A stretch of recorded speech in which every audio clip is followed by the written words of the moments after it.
golden. Say it, baby. Radius mod. My frickin' fingies are going numb because I'm getting back into archery recently. Archery. Yeah, it's very relaxing. Archery recently. You should see if you can put that into your WWE stuff. I doubt it because it's like typically lethal with the you could be like pointed tip. You could be like the Archer.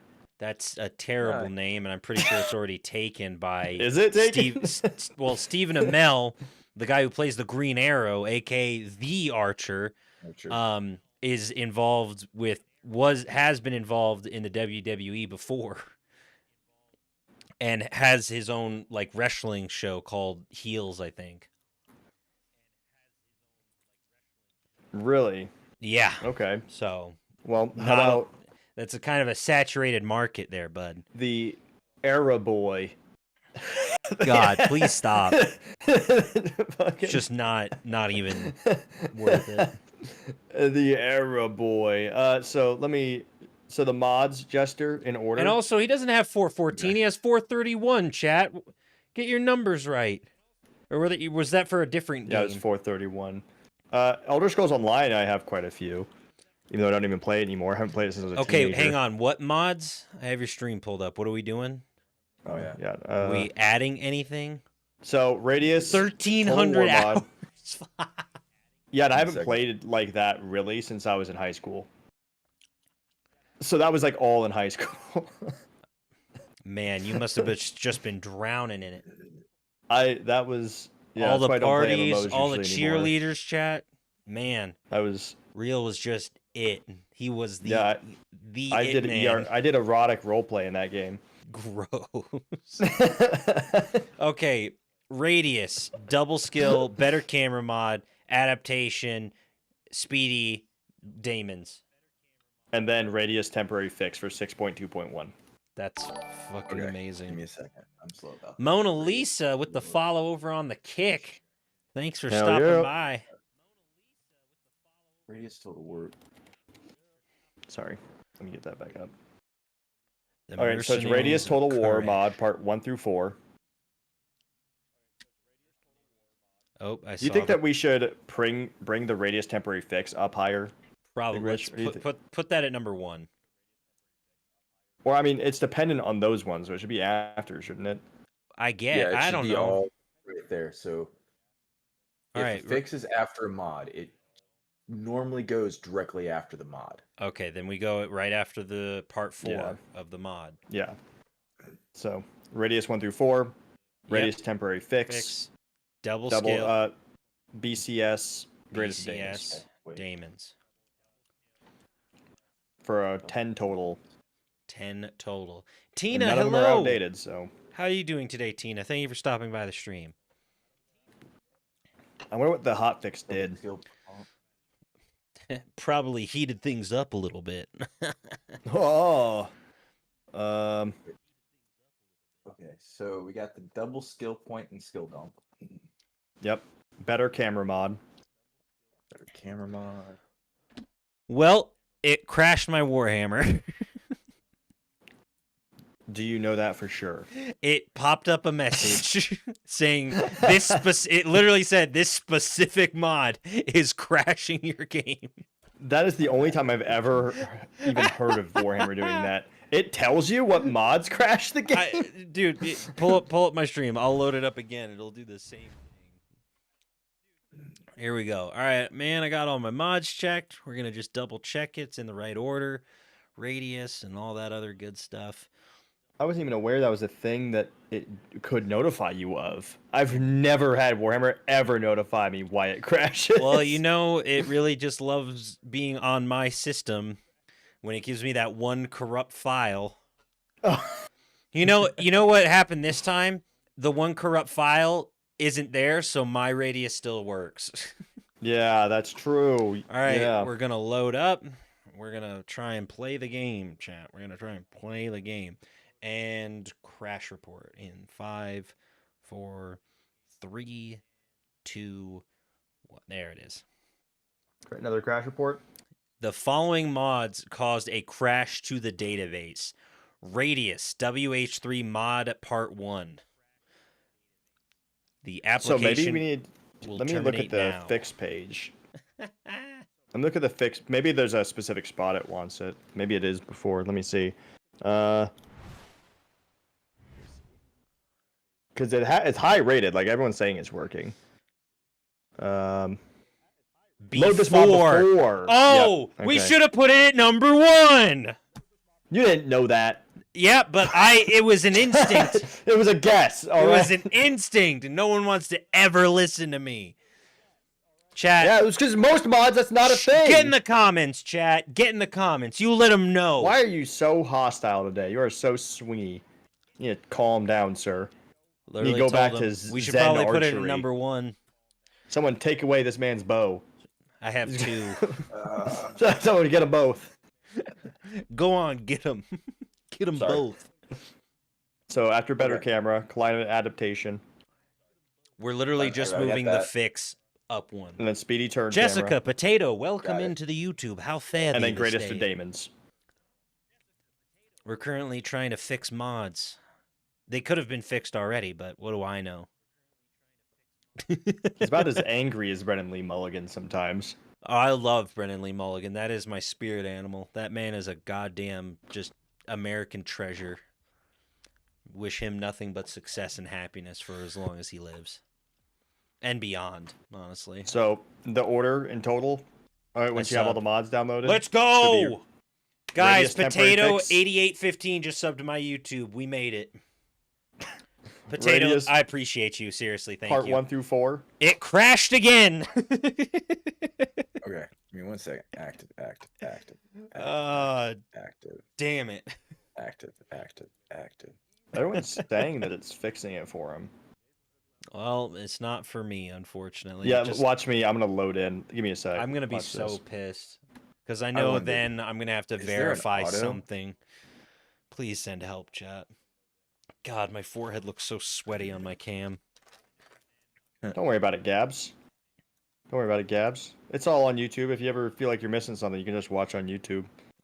I'm going to wash my 5-head chat because... That is so funny, Rich. I'm in. Verifying in files now. Okay, what's the load order? It's less than a megabyte of a patch! Yeah, it's probably literally just 1 period. It's gonna be 1 file again! Yeah, he's gonna be missing 1 file again.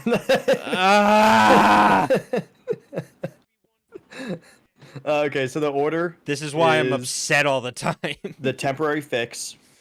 Okay. Temporary fix, where is it? Temporary fix. He should be the president. No, actually... No, I shouldn't. No, not you. Brennan Lee Mulligan. Oh. Yeah, I trust him. I don't think he has a temperament for it. I mean, if we're going, like, I don't think he'd be bad. I'm just saying if we're going ideal, like, he wouldn't be my ideal choice. Of, like, pop culture, like... Of pop culture people, yeah. He's up there, though. He's up there for pop culture people. Well, he's on the short list. I definitely want him as, like, Secretary of Defense or Secretary of State, for sure. He's in the staff, at least. Yeah, 100%. But who is... I could see Lou Wilson being a great president. I feel like he has the restraint and the compassion for a good president. I'm trying to think. Lou Wilson. And this is of all pop culture. Or wait, if we're going... I was just thinking Dropout peeps. Oh, I'm going like all... Okay, so then Radius 1 through 4. Got it. Double skill point. Got it. If I could pick anyone, it'd be Sanguinius of the Red Angel. Okay, I've got of the Blood Angels. Double skill point, speedy turn. Sanguinius will save us. Okay. How to send help? Then, I don't know. Climate adaptation. I don't know. And then greater demons. But you subbing and liking the stream double will help enough. Better climate, it. speedy, greatest of demons. It's just very hot and sweaty, and I'm angry. Better, speedy, climate. No. Climate, speedy. Climate, speedy. Climate, speedy, BCS. BCS. Better, climate, speedy, greatest of demons. I see what BCS meant. Okay. Duh. I'm happy you figured it out. He got there, Chad. There you go. He made it. I got there slowly. I would say because if I'm trying to think of all. Markiplier could be a good one. I think Markiplier would be good. But again, I don't necessarily. Not my top though. I'm just kind of shooting off the cuff right now. Markiplier would be good. Matt Pat's already involved in Congress to a certain extent. Is he really? Yeah, he's like part of a coalition or something that like connects gamers and politics or something. I forget exactly what it is, but it's bringing video games into a more a larger space so that they can actually get good regulations and stuff like that. Well, that and it's just like so content creators can like. It's given content creators a better platform to voice their political feelings or what have you. I think I'm not entirely certain. Please don't quote me on any of this because I'm just not entirely certain. But yeah, Matt Pat's kind of already involved in Congress a bit. Are we just thinking like content creators or just like the zeitgeist of all pop culture of all time? I don't trust a single celebrity or musician.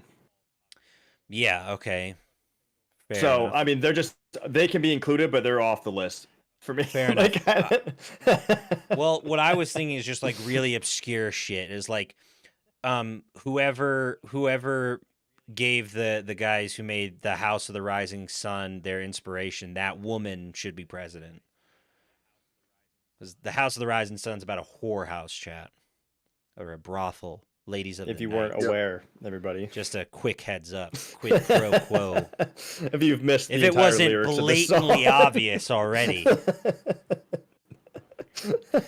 or the piano from Vanessa Carlton's "A Thousand Miles."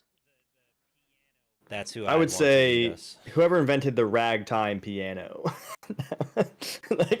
Johnny, play that. Ragtime let me piano. Think. Jessica Rabbit. I don't know if this is maybe Dan from Game Grumps. I could see him as like Secretary of the Interior. I think he'd be like a good ambassador almost. Yeah, ambassador would be good. He's very calm. Aaron would be a great Secretary of Defense. Yes. Aaron from Game Grumps. Launch the missile now. He's the rabid dog that you want as your Secretary of Defense. Goddamn right. Oh, all 1,000 files were successfully validated. I didn't have anything missing. What a shock. Did you enable the mod? Yes, they're enabled. Okay, I'm just going through the steps. I don't know what I'm in. I don't know. Restart your We PC? have the same thing. Yep, the hot fix 1 through 4, double skill BCS greatest of daemons. Yes. Let's try it again.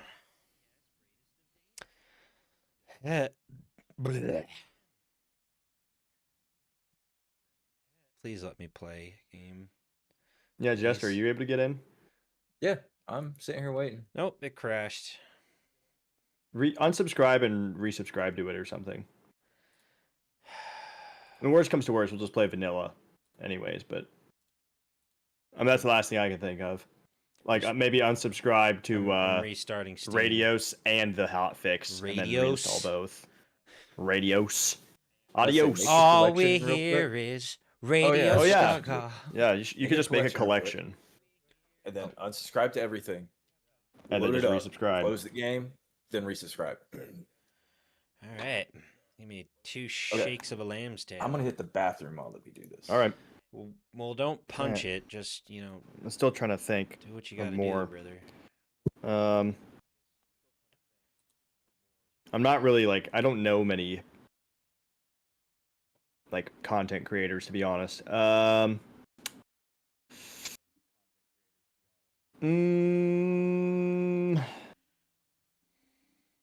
staying away from political commentators because I think most of them are predatory.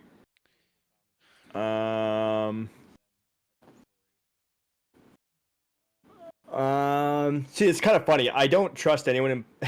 I don't trust anyone who's actually has their career in politics or close to politics to be a politician. Well, you know, Dwayne The Rock Johnson was thinking about running for president. Jesus Christ. After all the controversy, he thinks that he'd be able to actually... People don't like him anymore. This was before the Oh, controversy. okay. The whole Hawaii thing or whatever. Yeah, it's just like, hey, mahalo, my people. I'm starting this foundation fund to help y'all, even though I'm a millionaire, but we need you, the people, to help out. I'm starting this with Oprah Winfrey. We're two of the richest people in the world, and then like, but we need your money. They were actually like buying up a bunch of land privately or something with it, or at least Oprah was. Fucking gross. And like they were paying for private security on that to keep people out of the land they were purchasing as well. Like it's like a whole thing. But Bing Chilling, John Cena. He's an actor technically, but yep, he sure is. I'd like John Cena. John Cena, I would see as like a Secretary of Education. Honestly, he does give teacher vibes. Yeah, I feel like he's a very good like gym teacher, but he subs for like history sometimes. Yeah. He actually knows Chinese. he subs for true. Chinese, Mandarin Chinese. Yeah, classes. He's a language teacher. Bing Chilling.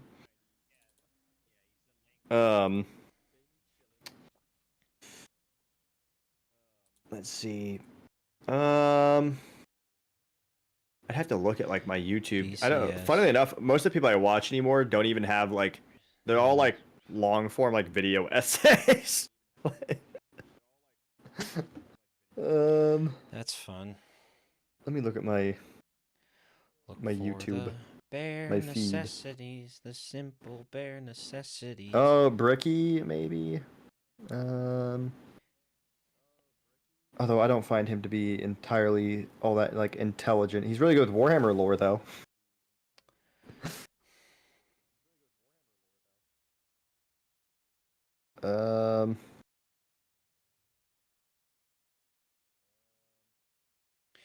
One moment, I'm unsubscribing from everything. I'm back. Sorry about that. Conan O'Brien. Conan O'Brien would be a great, I think, Speaker of the House. Yeah, he'd be able to like a great congressman, sure. But I feel like, I don't know if he would go full president. And he wasn't on the list. I don't think he would want to be president. That's the thing. No. Like if he had to choose, like then we're getting into all our other late night hosts, and like a lot of them are already politically motivated. It's like where do we think Jimmy Fallon would fall on the Jimmy Fallon is an idiot. I feel like though, like I feel like he's dumb. I'll be honest. I think he plays up a certain character because exactly I hate watching him. He's middle of the road, and he's supposed to play to everybody, and he's supposed to play the nice guy. And I laughs at everything, and it's such an insincere laugh almost all of the time. Well, he also has a drinking problem, so he's got a little. Does it really? Well, allegedly. I'm not trying to, don't want to access Hollywood stopping by the stream to get their scoop. That's even still a thing. I don't think Conan's ever really had a controversy other than like just being booted off the night show and stuff. Well, that's Jay Leno, and Jay Leno's the devil. Yeah. And we all know that. Jay Leno can be in charge of sanitation. I don't even think Conan's had like workplace controversy. Like all of his people actually like working. The people like him. A lot of the interns like him. A lot of his interns are currently famous. Like John Krasinski interned for Conan O'Brien, which is insane to think about. Looks like Conan will actually try to like help his interns get into places. Yeah. I mean, and to the fact that a lot of them carried over to his YouTube channel. Well, yeah, really shows, his podcast or what have you. Because they could have just left at that point. And now he's doing the Conan Without Borders show or whatever it is. Yeah. And he's just doing his Anthony Bourdain run, and I'm like, fucking go for it. Dude's in his 60s, close to 70s. Just kick back and enjoy life. You got to worry about shit. Robin Williams for president. Yes. I would see him more as a vice president. Because he a very gentle vice president. Yeah, he's got to balance out. So Robin Williams for VP, Markiplier for Secretary of State, and then the president. The president's a hard one. The president's a hard one because, I mean, we don't have to get into the current political climate, but it literally can be anyone. If there's one thing the past... Well, if you have a good team, no matter what. Yeah, well, yeah, exactly. You know who I think could be good? And she has, like, some political experience playing in Veep is Julia Louis-Dreyfus. I think she could be a good president. Who that is. That's unfortunate. That's very unfortunate. I'm actually not online very much, funnily enough. It's an old... I mean, just... Chat will either back me up or flame me for it, so... All right, Amaranth. No. God, no. None of your fucking gooner OnlyFans chicks are gonna be president, fellas in the chat. Sorry. Sorry to disappoint you, boys. Yeah. By the way, just so you know, Jester, the title of go to like multiplayer browse and all that stuff. Make sure it's campaign, not battle. Okay. And the game name is America in all caps. You're goddamn The password is America in lowercase. Okay. All right, I'm readjusting the mods now. It's the hotfix 1234 BCS Greatest of Demons. Let's go. Please, for the love of God, work. But oh yeah, I sent you guys both Steam friend revites. 1, 2, 3, 4. I'm gonna reject it. CS. That's okay. Ain't the first. I have too many friends on my friends list. Where I only have like 80 Where did we end up putting left. double skill points? Is that above BCS? Yes. Okay. BCS, and then it ends with Greatest of Demons. Okay. Shot. Next time we do this, we probably because the DLC is going to be coming out soon, and so next time we do this, it'll fuck everything.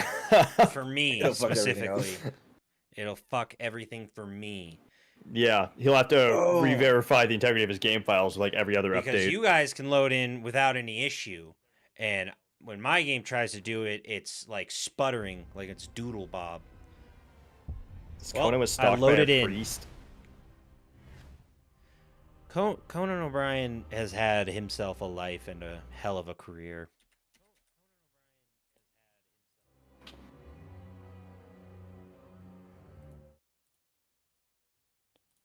Do I have them? Do I have access to them? I do.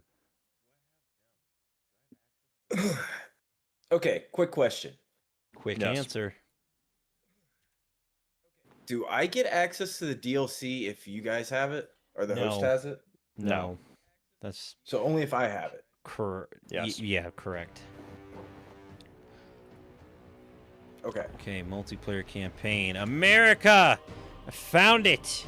Yeah! It's white and I can join. America, all lowercase. Yep. You're the only person that just can't download something the first time. Nope, it just doesn't work. Like, just everything. The game updates. Wait, is it how did you spell America? America.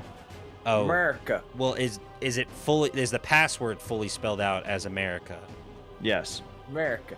Okay. All lowercase or all lowercase. Okay. Because I thought you said America, and then I did M-E, and then I did M-U, and then I did a whole America. M-U-R-R. A whole America. America. You're playing the Dread Fleet? Are we just picking the factions we want to? He doesn't know what he's playing. Oh, no. Don't do it, Jester. Do not.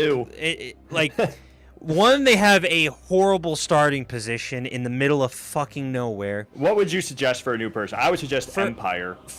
Well, Empire's okay. It's just sometimes it can be a little much.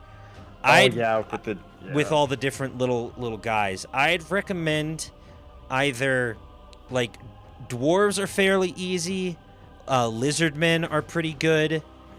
Greenskins are super easy. No. And yeah, I'd go with dwarves, greenskins, or lizardmen. If you want higher dark elves, they're relatively easy as well. Nope, I don't want to be initial target in aggro. I'm good. Copy. Well, I will be. Opinion on elves. My big boy, Daddy Durthu, baby. I do hate elves. Of course. Why am I not even? I'm not even surprised. It's just. If we're allowed to pick, you know who I'm picking first after Khorne. Guy. Like we've been playing Khorne. I've been playing Khorne for a while, and I have a 250+ turn campaign with Durthu. So I'm going to what I know and what I enjoy. Don't you dare do the changeling. You piece of shit. Don't do that to Jester. I will burn your cults to the ground, you piece of shit. Oh, man, it's so tempting. Grimgore's a good guy. It's so tempting. If you want to, you can, but I will beeline for wherever you are at. No, the thing is, I don't even like... Oh, you'll never find me, sir. I know. That's what's so annoying. I just died to Empire. Man, no, I'm not gonna do that. I don't actually like his playstyle. It's so scummy. It would be funny. It would be really funny. It's so scummy, tempted to do, though, the other Tzeentch guy, but I have been playing Tzeentch Kairos, or do you mean... No, not Kairos. The Changeling. The twins, dude. Yeah. For the Warriors of Chaos. Warriors of Chaos are fun. I will do... So are you definitely doing greenskins, Jester? Yeah, I just got the expansion for it. I'm gonna try it. Nice. Already Yeah, I in. like Hort. You know what? I like motherfucking Sylvan von Karstein. No, I'm not gonna do von Karstein. Van I Helsing. might have to reload though, so give me a second. All good. Ooh, Ikit Claw might be a good choice if he's gonna go with the Bone Rattlers. I've played him so much though. I kind of want to do something new. Like I really want to do Slanesh, but I'm waiting for the DLC actually. Like I'm excited to do Slanesh. Ooh, I need the DLC. played? I mean, I got the Ogre Kingdoms DLC, or at least part of it. I suck so bad with Ogre Kingdoms. God, it's funny guys... because somebody in my family share has a bunch of Warhammer Total 3 DLC too. I just don't like their lords. The Ogre's lords all suck or have just really bad names. I can't say that name on stream. Really now? Well, I could, but it'd make me uncomfortable. You know what? I'm gonna roll. You're just gonna let fate decide. True Tzeentch follower right there. Yeah. D24. Oh boy. 1 through. Please give him high elves. Number. For the love of God, give him high elves. Tzeentch, if you can hear me. Did you roll a 4? 8, 9, 10, 11. Grand Cathay. Oh, okay. Yeah, I haven't played them in a good while. That was your world domination campaign, right? Yeah. I'm gonna roll more time. You reminded me that I did that extensively. Yeah. I was just like, huh, you have played them a lot, though. Yeah, Bretonia. Yeah. Last roll. Oh, you're doing third roll. Okay. 16. What's 16? Warriors of Chaos. Damn. That's what I wanted to avoid, though. I just didn't want to do Okay, Chaos you have again. to pick one of those 3 then. Yeah, fair enough. You can start right next to me, buddy. I'll do Cathay. Fuck it. I'll do Cathay. We're probably gonna be doing a big Chaos campaign once the Slanesh DLC comes out too. I'll do Cathay. Where are they? I'll do the Jade Court. Once Jester gets in, when I see yeah, where make he goes, your choice. Choose wisely. Choose wisely, chat. So I can choose to have the wrinkles across my entire forehead, or just by my eyebrows. No, actually, I'm gonna do one bow. I mean, I just like the ability. So any faction that you have a trade agreement with, you have visibility in. That's smart. So it's super nice. That sounds pretty good. And he has a good research rate. Pretty. One bow is really good, Beanie. I don't think he's technically as strong as these guys.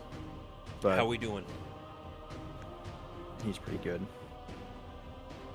Oh. I just got a burping storm out of nowhere. A burping storm? Yeah, Tokyo Joe's coming back with a vengeance. Tokyo Joe. I had chicken tiki masala yesterday for the first time ever. Nice. It was super good. It was amazing. I still don't understand how with Scarbrand you were able to make your sieges like 48 turns or whatever till attrition. I don't know. I really don't know what that was. Yeah. Because when I would attack, it would also have that many, like it'd be 48 turns or whatever. And then when they attack me, it'd be 50 turns or it was just, who is going to sit here for 50 turns and either not attack? Because in game lore, if I remember correctly, that's 25 years. Yeah. Gangsta with the follow over on the kick. Got 3 G's in that one. Okay. So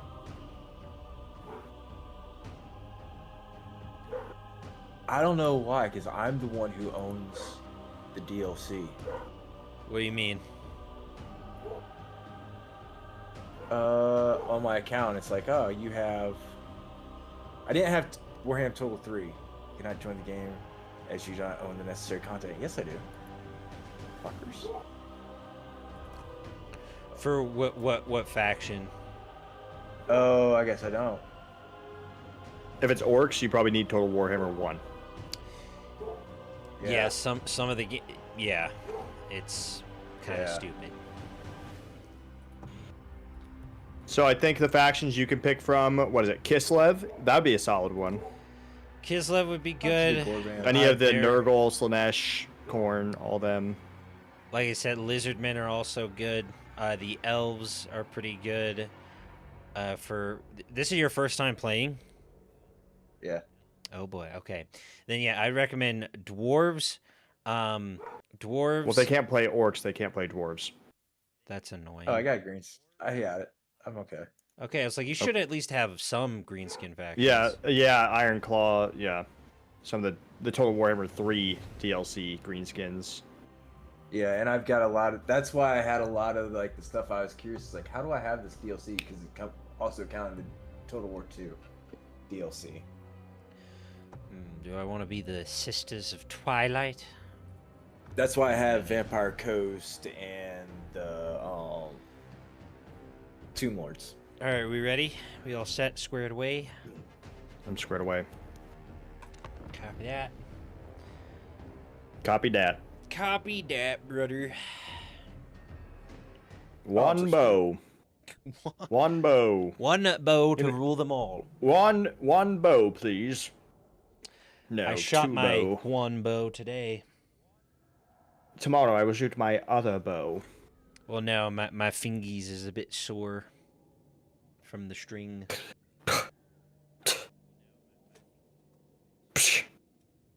Will you stop scoffing into the microphone?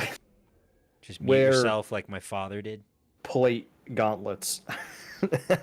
I'm not wearing plate to shoot a bow. It's just I had the wrong type of glove or the wrong material, and it just didn't do a good enough job. I needed leather for my shooting glove, and I had cloth. Sounds like you needed plate or chain. I don't think that would be very effective. You know, people shot in plate. Yeah, I know. I bet they did. Yeah. I bet they did. Archers were built different back then. Yeah, they sure were. They're fucking very almost stouty. 200-pound bows. I still really just can't believe that. Isn't it wild?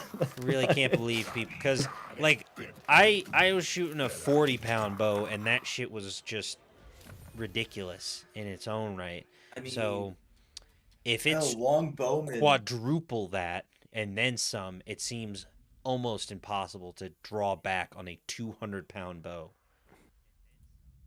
I mean, long bowmen, their skeletal structure actually changed because yeah, of it. yeah, like they had their back and shoulders were like all fucked up. like that's just seems so goddamn unbelievable. I don't know why. I just don't trust it. Yeah, I mean it is unbelievable. It's crazy. Am I being gaslit? No, I think it's like technically it's not 200. It's like 180 or something. It's still like, 180 pounds. Yeah, seems insane for the drawback on a bow. Yeah, it's all back and chest, I suppose. Drawback weight. I mean, you know, we got like people lifting like 1,000 pounds and all that shit. To be fair, like people can do some crazy shit. Okay, see, what I'm getting is 90 to 110 pounds, which is somewhat more reasonable.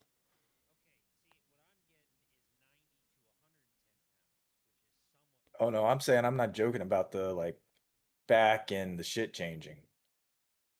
Are you looking up? What are you looking up? I'm looking up the drawback weight for medieval bows. No, look up war bows. War bow draw weight. Okay. So, let's see. Shabby eye.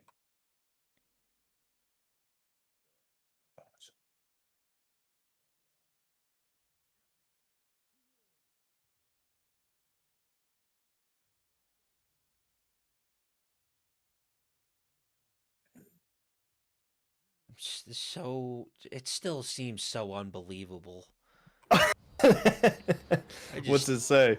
I'm getting ranges of like 90 to 160 pounds, and I'm just like, there's just no way. There's just no, like, because like I get being like strong and having technique and form and everything else, but there's just like I've shot a 40-pound bow, and that shit's not like the easiest thing in the world. It's not the most difficult, but trying to imagine that quadrupled is insane. Quadrupled and different, I guess. I don't know, man. Again, it's just not. It doesn't seem humanly possible. Well, I mean, you know, look at they're all Eddie Hall. No, Eddie Hall is Eddie Hall. Damn it. I joined your Discord server and I had an interesting. I could join as an apprentice to a needed job. I see that you guys only have one car. Yeah, and you could have 2 jobs, by the way. You could do like carpenter and miner, and like that would be a great job. That you can make a lot of money off in the server. Yeah. I don't know for sure, but I think some exceed 200 pounds. But like those are rare cases.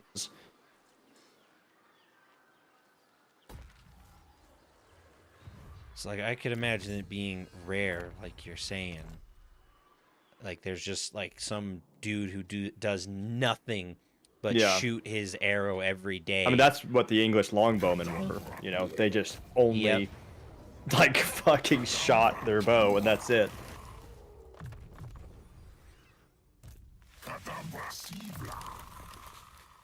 And I guess it's one of those things where probably eventually you're just like, can I get a higher poundage? Can I get another higher poundage? You know, just like like every 6 months. You know, you're just like, all right, go another 10 pounds, baby. Go another 10 pounds. Jester, if you have any questions while you're playing, please do not hesitate to ask. Okay. Maybe hesitate a little bit. Don't hesitate. Just a little bit. No, not at all, actually. Just a little hesitation. Shut up! I'm still looking at the whole overlay. I'm like, what the fuck? Everything. Okay. Where is my units?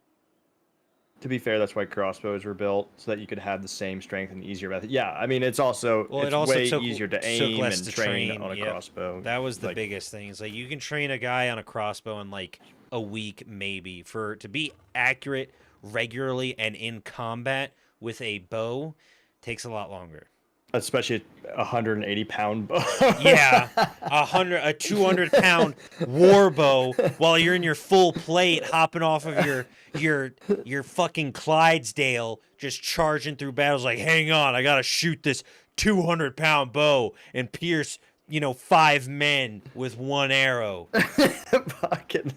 Well, because the amount of power behind a bow with or an arrow that's coming from a 200-pound drawback would fuck you up. It's insane.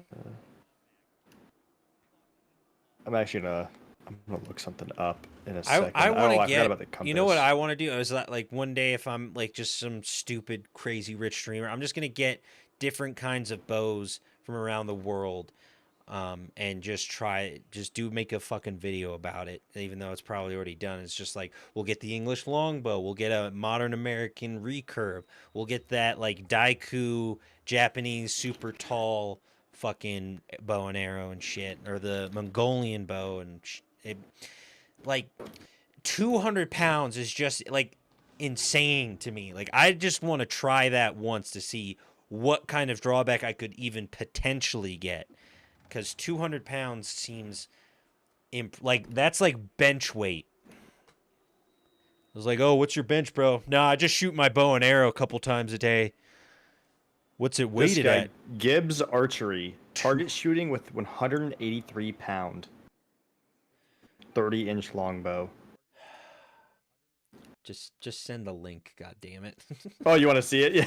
Yeah, just fucking send it, because the dude better be fucking yoked out of his mind. Welcome into the Discord, Katsan. Here. He's not even really. I'm sorry. No, you're good. We're kind of exploring something right now. We're investigating. He doesn't even. That's a weird stance. I mean, in his garden, in slippers. I mean, it seems like a beefy enough guy. Yeah, he is. Now I see him shooting. Like, he is a pretty big dude. Yeah, like his shoulders are insane. Yeah. Like, his arms aren't that big, but you can see his back and chest. The size of the arrows is ridiculous.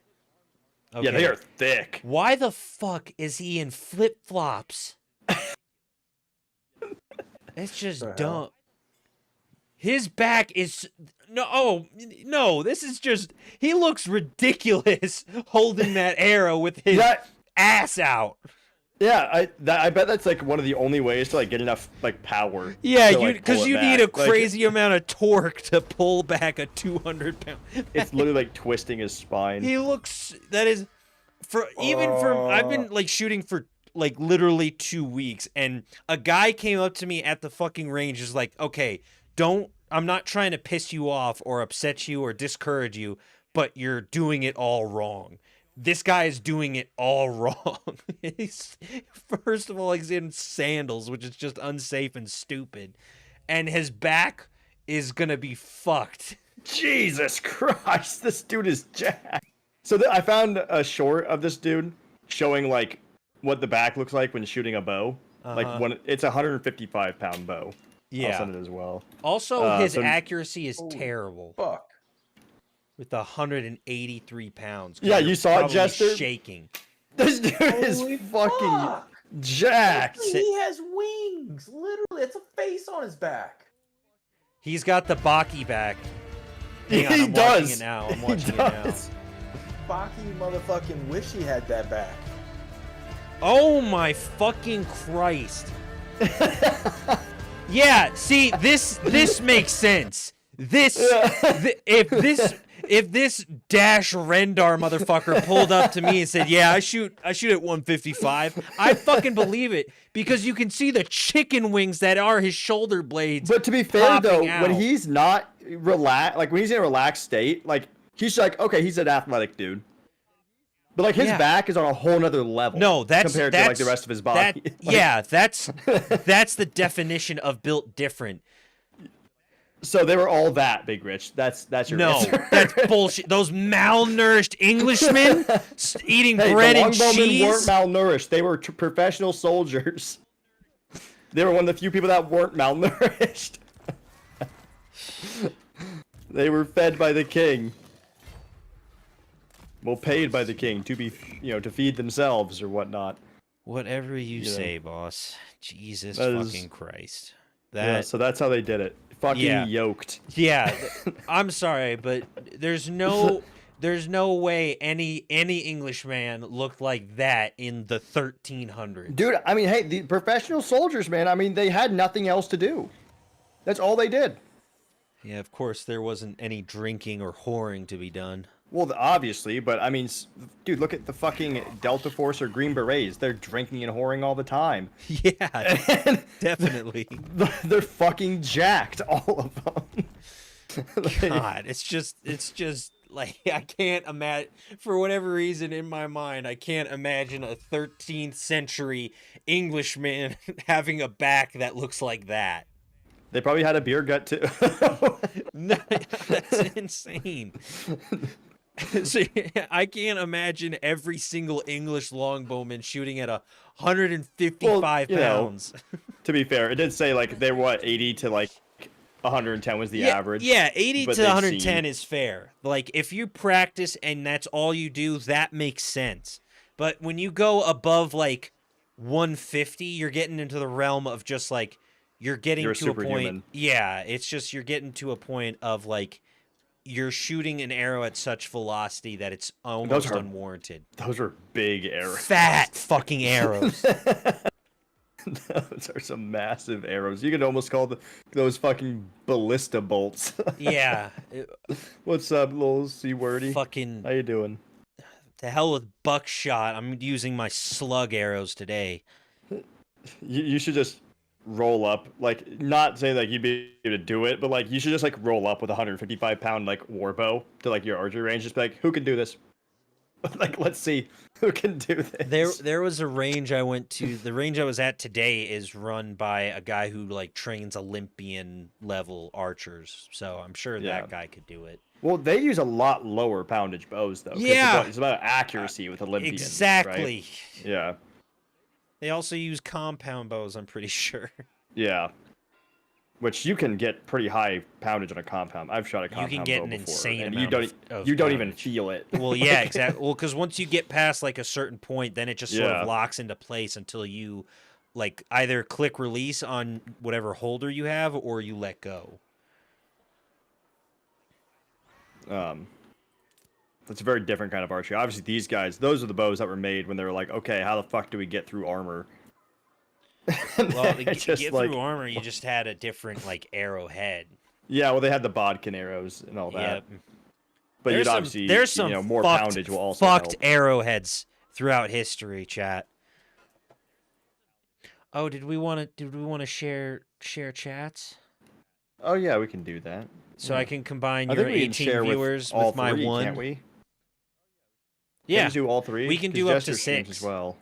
6? Jesus. Yeah, up to 6 people can share a stream. I'm pretty sure. People have that many streamer friends, like I guess so. We're playing D&D. Also fair. I will invite both of you to mine. Okay, copy. Ignore my request then. Oh. Mine didn't work anyways. I'm canceling.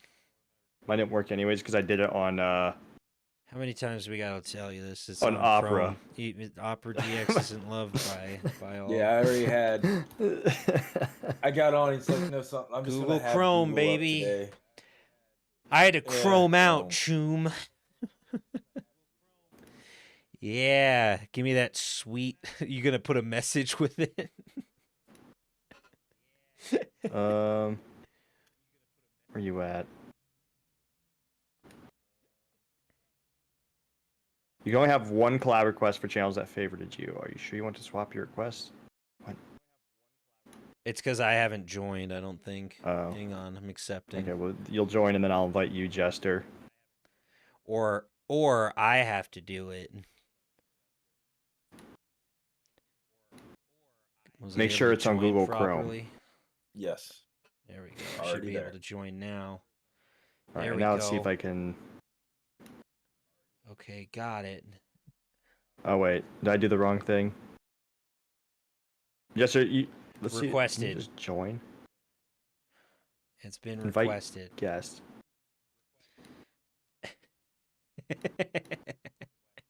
All right, you should be able to just join. Hey, Yeah, you're in. there Okay, he sweet. is. Chat All right, there we share, go. This. There we go. This. Amazing. Amazing, everybody. There. We're cooking. What a Yay, concept. We did it. All right, we got Wanbo and Shunma. Hell yeah. Yeah. I'm really good at the Chinese names now. Because I Okay. did the Age of Mythology Retold Chinese DLC. Oh, good. I'm kind of an expert now. Actually, I'm kind of an expert now in Asian culture. Bing chilling. God damn. Boo. Wait, Boo. are you greenskins also? No. Rich? I am the Okay. Wood Elves. Specifically Durthu. A.k.a. Daddy Durthu. A.k.a. Big Happy Ant-Man here to About the destroy same your level of day. intelligence, though, to be honest. Okay. I don't think so. The elf slander will never stop. Yeah, I know it won't. You call us fucking knife ear or what have you, you piece of shit. Fucking knife ears. Slant or whatever it is. I can't wait to get back on Rogue Trader and get to the Eldar Companion and shoot them the first time I see them. That's actually toxic. That's super toxic. I'm dogmatic for the Emperor. Of course it's toxic. But Gilliman has his waifu. Gilliman. Robo Girly Man is not like that bitch. he tolerates her. First day of vintage story, successfully made a flint knife and they got mauled to death by the creatures. The creatures from the fog. Yeah, it's difficult. It's a hard game, especially when you're first joining in. Yep. Make sure you press sounds like H. Fun. H for your handbook. Sounds like a lot of fun. It is a fun game. I really enjoy it. I think it's better than Minecraft. I think given a few more updates, like big updates, I mean, like it'll be like really solid. There's potential there for sure. Yeah, there is. How many growth points do I need for 2? It just needs God needs a lot right now. Yeah. Content. yeah, that's needs the a way it lot of goes. content. They got really good bones. They just need a few more. They need some more story events to close out the story. I think they need more stuff with the ocean and animals mostly.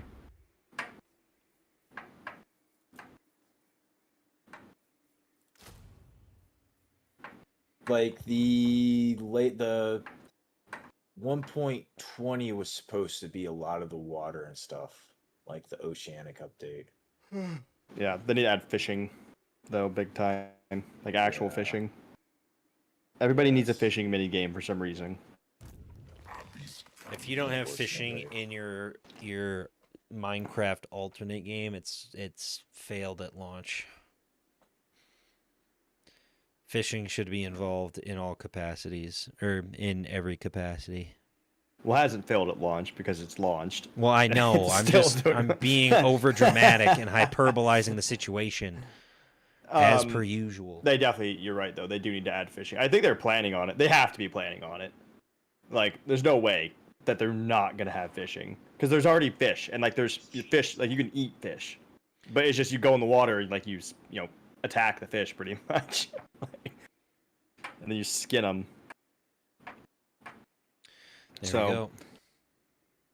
They're definitely gonna add it. I don't know how it's gonna be though, because I know they like to be realistic, So I don't know if they're gonna be like, maybe baiting a hook will attract fish to the hook, like actual fishing, or if it's gonna be like Minecraft where it's just throw it out there. We'll just have to wait. Happens. We'll have to wait and see what happens. Okay. Have you played Total War games before, Jester? Not really. Fair enough. I've played once and it was literally me. Come on, I just want to skip this turn. There we go. One turn. So Yeah, your friend is that button down there. You just fucking click it and it'll take you through everything. Yeah, I was trying to figure out what the hell it wanted me to do with this dude, and I'm like, it can't do anything. It's one guy. I already sacked my town. I'm waiting. I believe it's pronounced Juan Bo. Not one. No, I think it's Yuan Bo. Juan Bo. It's Juan Bo. Yeah, they're he's from the Aztec analog, not the lizard men. Definitely. He's from España. Barcelona. España, Barcelona. What's that? What's that unfinished cathedral's name? It's Sagrada de Familia or something. Something like in that. Barcelona. Yeah. Barcelona, Spain. Barcelona. España. Okay. España. Recruitment menu.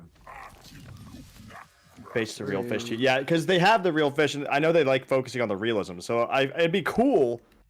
They have to be careful though. It's probably why they haven't added it yet. Because it would be cool if it was focused on realism. But at the same time, like, it would be very unsatisfying with the amount of fish they have right now, for example, to have it so that they'd have to add more fish. Because right now, I mean, you go to a lake and there's like 30 fish in there, maybe. Got it. Or maybe, but only like 5 in the area you're in, maybe. It's like what, you could catch like 3-4 fish, and then like that's it, you know? I mean, I guess that's kind of realistic though. It just wouldn't be a very reliable food source. No, not at all. Get yourself a little. Maybe they could make it get out. Based on the size of the fish, you get more meat, something like that. That'd be dope. That'd be a nice little feature.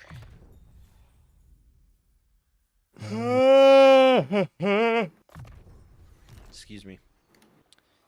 Had to power yawn. I sold one of my cities. So I could focus on the expedition here. Sold. Because, you know, I don't want to deal with Cathay, honestly. I don't like over there. Cathay's annoying. Juan Bo is moving on his own terms now. Fair enough, bro. Gotta respect it. You gotta respect it, chat.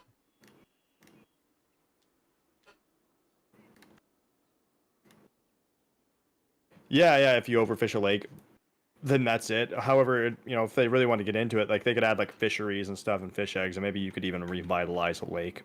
Or make your own fishing lake, stuff like that. It'd be cool. Yeah, if you move fish to lakes to repopulate. Yeah, I think one of the reasons why they haven't done it yet is because they don't want to do just like the Minecraft fishing, where it's just like you throw a fucking fishing line into a random fucking block of water and you're just catching by the fish. way, peak. I think they want it to be realistic, but they don't want it to be underwhelming. So they're probably struggling with that right now. Like, what's the balance?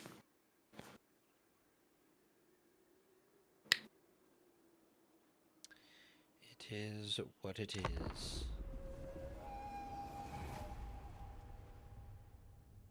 Also, imagine if, like, fish actually, like, bred. Like, that could be a whole performance issue, potentially, that they'd have to work with, because, like, you just live next to a lake, and if you're not fishing the fish, they would, like, just overpopulate, and, like, there would just be a fucking... It would just turn into hundreds of fish that would lag out your computer. Oh, it'd be funny. Like, you gotta fish the lake, or else your fucking computer will fry. I would laugh my ass off if that was the case. Sir, why does your computer keep crashing? 10 million fish. 10 million fish in this lake I built next to. There's too many fish, Diane. Okay. There's too many fish. There's too many fish in this lake, Diane. Decisive. It's a fish farm. There's gonna be fish outside. Barnyard, what happened to you? What happened to the barnyard, chat? That's what I'd like. Are you losing your main army? Oh, Me? No. Yeah. More than likely. Well, if you need to manually fight it, me and Real can assist as much as we can. I think decisive defeat. Yeah, I don't think. Give us a gander. Give us a gander. Yes, give us a gander. Let's see. Quick manual. Show us give the odds. Oh, odds aren't good. Oh, what happened? What happened? This is my third assault. Is what happened. Why are Have you not been attacking? building units? That's the question. I've been looking at that. It's like, how the fuck am I? Like, I keep getting it. I just got a place. It's like, oh, now I can reinforce. I don't have the ability to reinforce or make units. What the fuck? You know, you make units on your army, not on your town. You're And probably either in the from wrong my stance or not in your town. So that's why I What's the said map? ask questions. How do I get the map? Scout terrain. Scout terrain at the bottom. Not ideal. There we go. We could. I could take control and just surrender for at least a turn. Yeah, you got to build units. You can have a respite. Build... So we'll do that. That'll be your like get out of jail free card. But once you use it, you've used it, Jester. Yeah, I was gonna say, let him die. No, I'm gonna take control. I'm gonna. He's gonna take control and you immediately like you'll be able to escape. I'm just gonna spectate. Okay. I was like, show us the odds. It has 10 guys. Right, and I'm like, I don't think this is good. This is my third assault on shit. Yeah, so when you click on your lord at the very bottom, there's a recruit units part that you can click, and you can recruit units that way. You also and you have can't to move be, while recruiting units. Yeah, you have to be in the right stance to recruit. So there's a we'll go over this once we. Stance, yeah. We should have done a quick rundown of everything. Probably. But it's okay. This is because I was like, he hasn't asked any questions for a couple of turns. I was expecting at least a couple. It was like, hey guys, I'm about to lose this thing. I'm like, what happened? Like that's part of it. No, it is exactly part of it. Find out exactly, and we are here for you, Jester. Let me sit here, fuck around, and find out about God, this. I'm gonna be honest. It is tantalizing to just like. I know. I was thinking the exact same thing. It'd be so satisfying just running the cavalry. Real and I have had like very close battles before, and this is like serving up a like plump roast chicken of just an easy win against an actual player. Like I could just with just the cavalry. He could like it is like you are in such a worse way, brother. Oh man. Oh, I know. There we go. Oh, well done, heroic victory. What a hero to the people, chat. All of Orkdom praises the name Gorbad Ironclaw. It's funny because he's supposed to be the smartest of the orcs. Yeah, he's the lore on him is pretty insane. By the way, it's started to rain really hard where I'm at, so if I suddenly stop talking, my power has gone out. Terribly hard. Terribly hard. So honestly, we might have to give you like one more freebie because he's probably gonna attack again right away. The next we'll turn, give you a couple, like yeah, you're just learning. He's probably gonna attack right away. It's like to a learning game. Exactly, a learning experience. This is coughing baby against nuclear bomb. If you, I mean, honestly, what we could do if you can like recruit like. If you get like 2 turns of recruiting, yeah, I can still play the other guy, and I can play a little dumb. We'll go we'll go through the paces, and you can learn the battle easier Kate? that way. How you doing, Kate? How you doing? But yeah, we'll walk you through recruitment and like, do you want do you want to or should I, Real? I don't want us like speaking over one another. We both know how to do it. You can do it. Okay. There's gonna be a lot of little things and whatnot, and then if I miss anything, just you got it. Okay, so select your main dude, like, and you should. Why do I have? Go on. Hang on, I'm pulling up your stream now. Okay, what did you just? Oh God. We just executed whoever it was. Okay, you destroy a Okay. First of all, you're under. Looks like you're about to be under siege again because this guy's attacking. Yeah. Yeah, of course he's gonna attack. Okay, hit that little check mark. Siege that. Wait. Okay, so you engaged a fight with them first. Yes, and I sieged this, and then they came out. Okay, well, that was your first mistake, not building up your army. But anyways, select your army. Look down here. Come on, zoom out. Yeah, click out of the faction destroyed. Click out of all of your notifications. Check, check, check. Okay, so there you'll be able to recruit units. Get out of this. Oh, fuck Just it. hit check on technology research. Oh, there it is. Yep. Okay, here, recruit unit. Yep, and then hover over that, and then recruit unit. You're still under siege. You cannot recruit anything. That's just it. That's why I came in here earlier. It's like I can't recruit shit. Yeah, because you're under siege. Oh, okay. We move. Is this your only settlement, or do you have others? I have this one. Where's okay. My other guy at? Where's this guy? Go up, like move up hover over the city. Wait, is that my city? Yeah, that's my city. Okay, so that's that's a hero. No, you want to. Okay, you want to embed him in that army then. I want to embed him in this army. Not the army that's currently under siege, because you can't go through a siege. Go back to Caragdron. Yes. You're gonna select that hero. Okay. Select him and then merge him with that army, that lord. Heroes are basically like single person units that can either cast spells or be like boost to your army's like leadership. Do I even have a lord in here? Yes, you do, because you see that little flag in the settlement that signifies there's a lord. You have to click on the flag itself, not the settlement. Oh, okay. So you have a goblin lord named Hozcub. if you and then select scouting, units. So he'll. There we go. No, don't move him. Put him back in the city. I'm recruiting. Yes, hang on. Okay, so you can recruit here. Pick whatever units you think you'd like or can do the most damage or that you can afford. The go over one from the goblins, other way to the orcs. God, this is so hard to explain through someone else's perspective. The orc boys. Orc boys are a great tier 1 unit.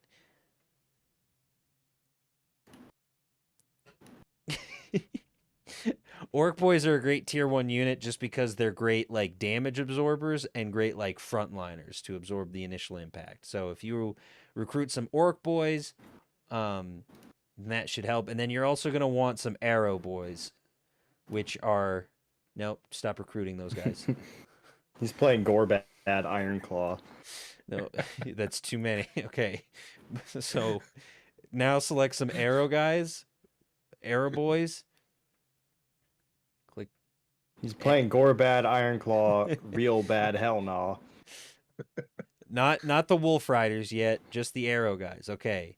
There you go. Now exit out of this. You're going to get 2 turns of recruitment. You spent a lot of money so far, and you don't want to overspend because you're about to add 1,000 gold coins of expense. On your top bar, your income, you're making 1,500 a turn. So let's stick with this and wait 2 turns, because you're going to lose your main dude before you can recruit him again because he's under siege.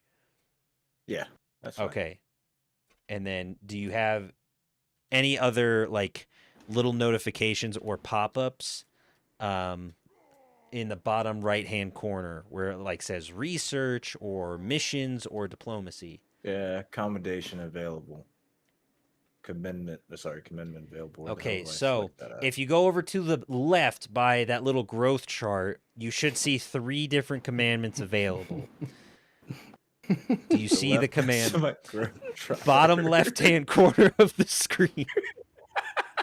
Bottom left. There we go. So those,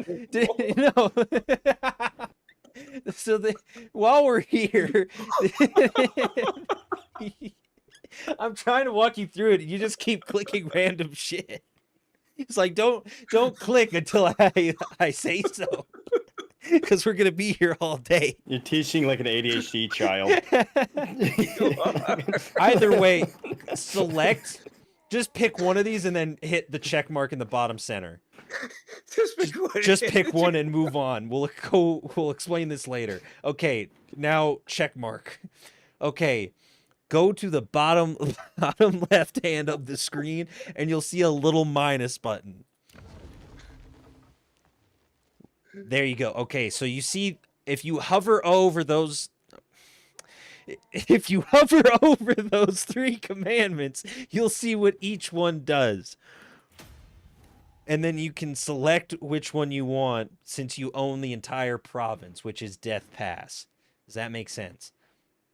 Yes. Okay. Okay. Exit out of this. Stop clicking shit. If you look at your Iron Rock settlement, those... Okay, that's the building that's under siege, so don't bother repairing those anyways. Iron Rock. Go back. Yeah, Iron Rock's under siege. Yes, go back to the Death Pass. So, luckily, you have the main settlement in Black Crag, but right now you're building your army in Caragdron. Either way, just wait the 2 turns till you have this full army to actually make some moves and retake Iron Rock. Okay. Okay. Yeah, it probably wasn't a good idea just to go, ooh, army Yeah, right there. Yeah, this is why I was concerned you didn't ask questions after 5 turns. But the big thing is just with orcs especially, is utilizing goblins and orcs in tandem. So goblins are cheaper but less effective units usually. Orcs are more expensive but will last longer. So choose your armies wisely and go from there. Any questions? I've had this much fun on Warhammer since smoking your lord with my change bringers. I fucking hate that bullshit. It's so fucking stupid. The one of the highest level bloodthirsters I have, and it gets taken out like he's a fucking peasant. It's so... By some Baja Blasters. Yeah, Baja Blast bullshit. Anyways, do you have anything else you want to do or have questions about, Jester, before you click next turn? No. I think okay. If you're all set and squared you're going to get attacked again, 100%. No, he's absolutely 100% you're going to get attacked again. That is just he's going to keep going until he has that city or he's dead. Pretty much. Well, no, he won't be dead because he'll have other settlements. As long as a faction has settlements, they are still on the playing field. And even then, they can still, kind of some fuck factions around. can reemerge technically as well. Okay, I do have. It's very annoying. I see like a large world map. Okay, so if you take your mouse and instead of zooming in closer, zoom out. George. So dumbass. Scroll it towards you. That is the world of Total War Warhammer in its entirety. The map is combining the additions of Warhammer 3 as well as the first 2 games all in one. So there are 200 plus factions that are currently in play because we just started the campaign.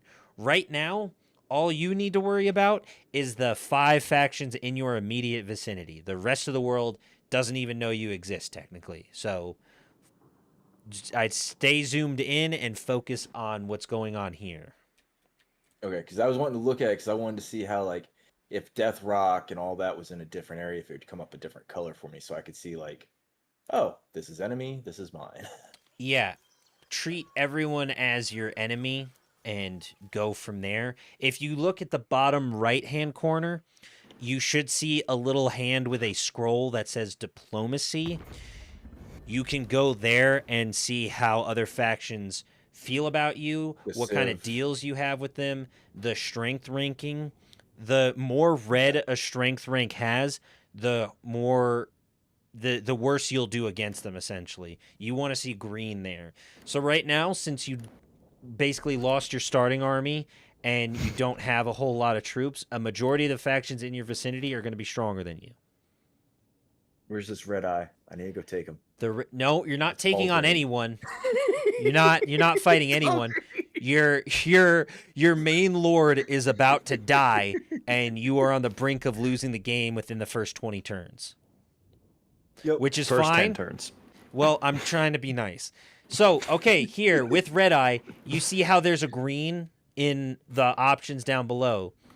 Non-aggressive pack, yeah. Yeah. So if you wanted to, signing that agreeing to that non-aggression pact means he won't attack you and you won't attack him. That usually leads to a trade agreement so that you can then start earning income from that faction. So if you want to propose that offer, you can even get a little money out of it if you hit balance offer. They'll pay you for a non-aggression pact. Balance offer's in the center with the little scale. So balance offer. So, and now if you hit propose in the bottom with the little hand scroll. Nope, other side. And propose offer. Boom. They accepted your offer. You just made 500 gold for basically doing nothing. Okay. That works.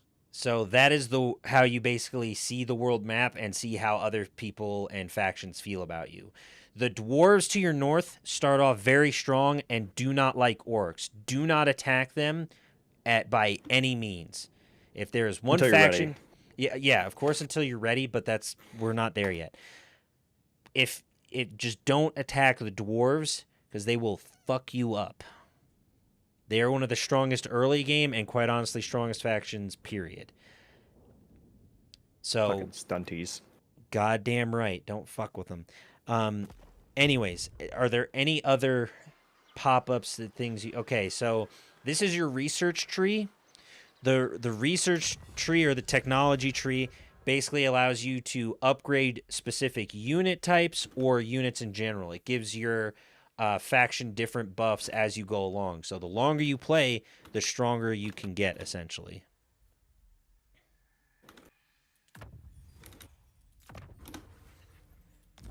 Okay, any other questions or pop-ups you are confused about? Nope. Nope, I don't think so. I missed the chance to execute the fucker that's sieging me, so... Well, yeah, that's all part of the process, especially with orcs. Orcs only care about one thing, and that's fighting and who's the strongest. If you beat another orcs faction leader, you can then confederate their faction into your own. Okay.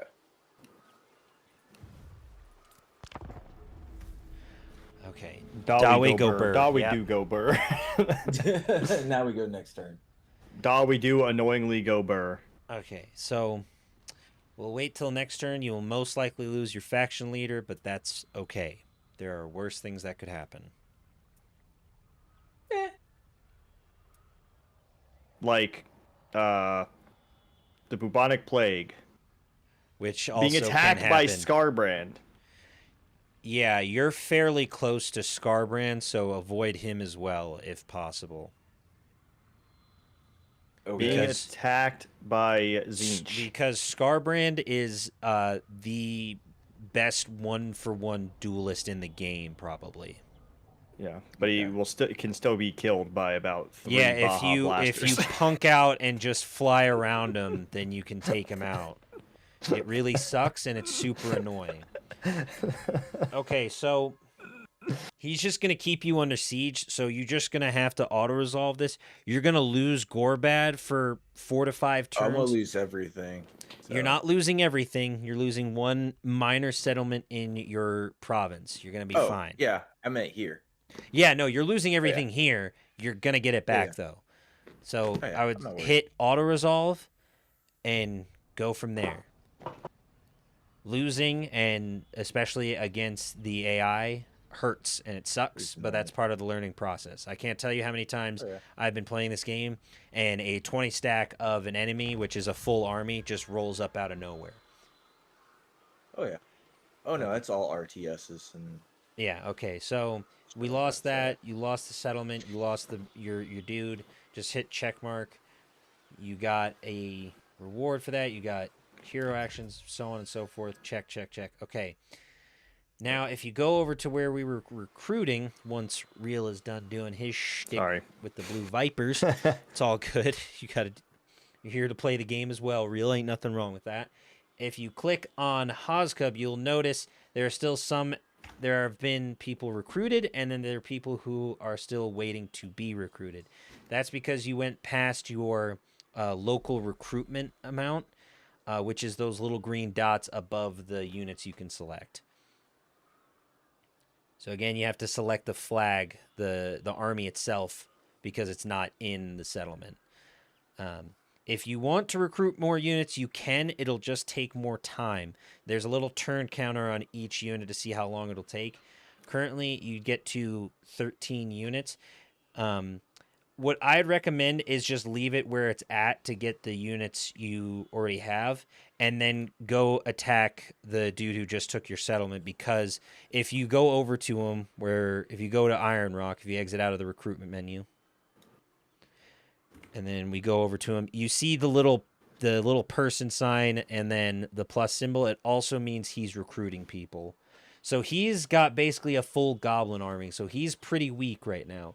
Once you get your orcs, you should be able to siege him back and retake Iron Rock, especially once you embed that hero into the army. So take him and put him into the army.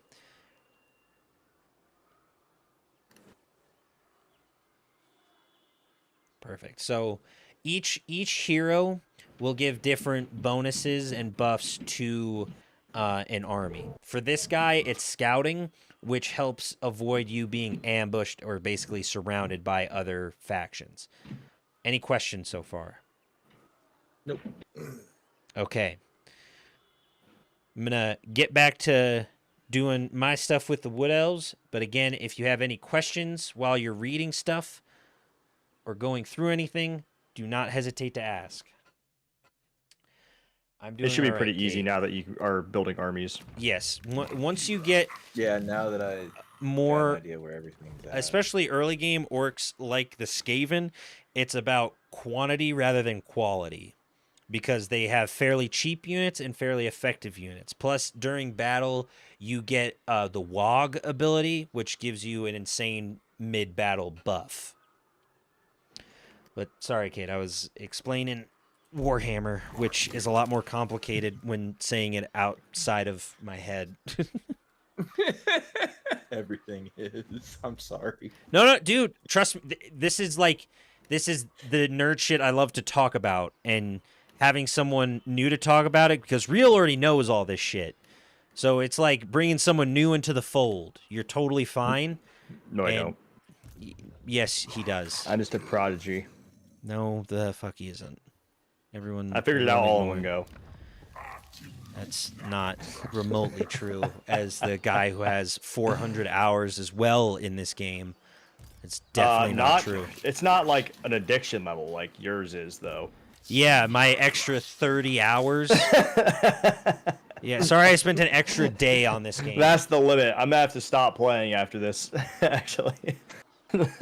God, can you imagine someone set a hard limit? Though, did you play Total War Warhammer 2 a bunch? And Total War Warhammer 1 a bunch? I played Warhammer 2 the most, probably. Yeah. I think altogether I have 1,500 hours total. Well, now I want to check. It's like 1,300.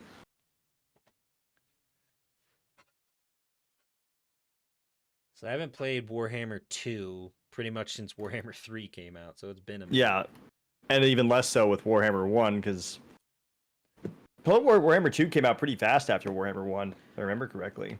Oh, I only have 160 hours in Warhammer 2. Oh, dang, I have like 770. Rats. Yep. I thought I played that way more. I more. was alright following them. Which were your favorite?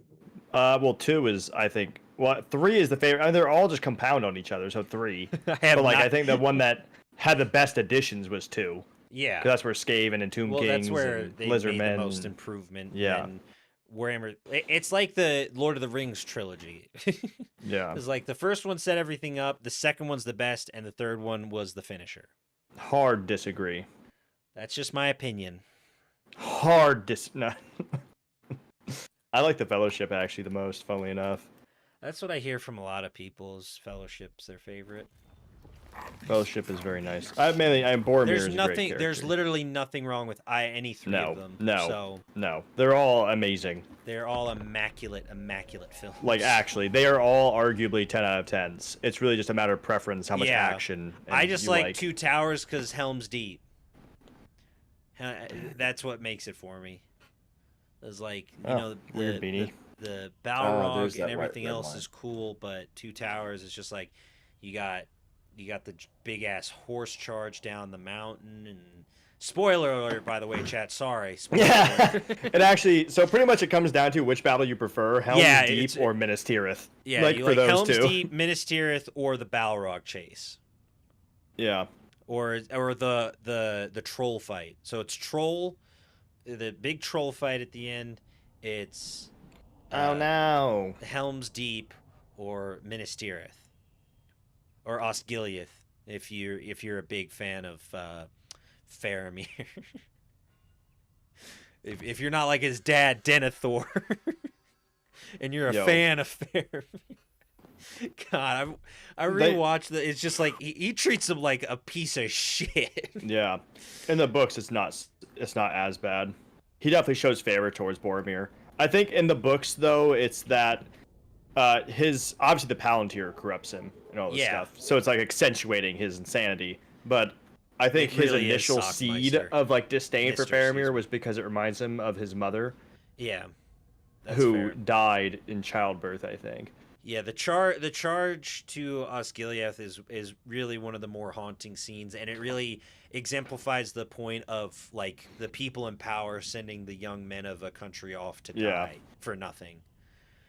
It really, really drives that point home because it's just and like the whole funeral procession leading up to it too. Oh, like, it's pretty just much, so sad. Like I remember asking my dad as a kid, I was like, "Why are they throwing the flowers, Dad?" He's like, "They're going to die, son." Yeah, they are all going to die. They're having their funeral now because they're not sure if they'll recover the bodies, probably. Which is just awful. They're literally going to be eaten. I guess later they sent the heads back. Agree to that peace treaty immediately. He's watching Justin. You better click yes right now.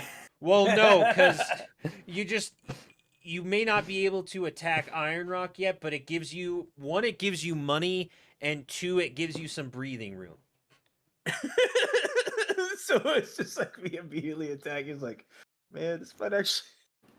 It is the financially smart move in your case, and the safe move, because especially with orcs, you can just go back and attack them later. Right now, your reliability doesn't matter. Okay. Because everyone around you wants you to die, including your fellow orc. Plus, again, if you beat the faction leader of another Orcus faction, you can just confederate their entire. So basically, what confederation means, if you beat them, you get everything they have: settlements, armies, the whole kit and caboodle. And you get to keep their legendary lord if they have one. Yes. It's really nice. So you can recruit if you hover over Gorbad. Go back to the Lord screen. Don't recruit any of these guys. You don't need any Goblin big bosses yet. If you hover over him, you get him back in 3 turns. So I'd say save your money. Save your money to get Gorbad. If you want to, you can recruit a Goblin big boss now to embed in Gorbad's new army. But I'd say save any Lord slots or army space until you get your legendary Lord back. Does that make sense? Yeah. I need to get my legendary Lord before I get any of these. Yeah. Plus, those are all other lords, so they'd be in their own army. Heroes can go in any army. Lords lead armies. Heroes are a part of armies. Does that make sense? Got it. Yep. Okay. So here's a question: how many heroes can I embed in an army? You can have as many as you want. It's literally a cheese strategy, actually. It's called. It's can called. I just have all heroes? Yeah, you can have all heroes. You can hero stack if you want to. It's expensive. One, it's expensive early game, and 2, you will get annihilated by just about every faction if you try to do that and not know what you're doing. I will kill you personally. Also, real will kill you personally. In the game, I mean, the faction. Twitch, calm down. Yes, of course, the faction. I will find your faction. I will kill your faction. Get mad at you if you confederate. What'd you say? Oh yeah, other orcs get mad if you confederate other faction, and that actually goes for any faction. If you're any faction, confederate a member of your faction, all the other people get mad at you. That's big. Just it makes you more powerful, and you're a bigger threat to them. That's why. The bigger threat you are, the more people tend to hate you. Yeah, ain't that the truth? Am I right? Am I right, boys? Sigmas? My fellow Sigmas. You're not famous till somebody wants you dead. Am I right, boys? So in the meantime, you can put this other Goblin Big Boss in this army.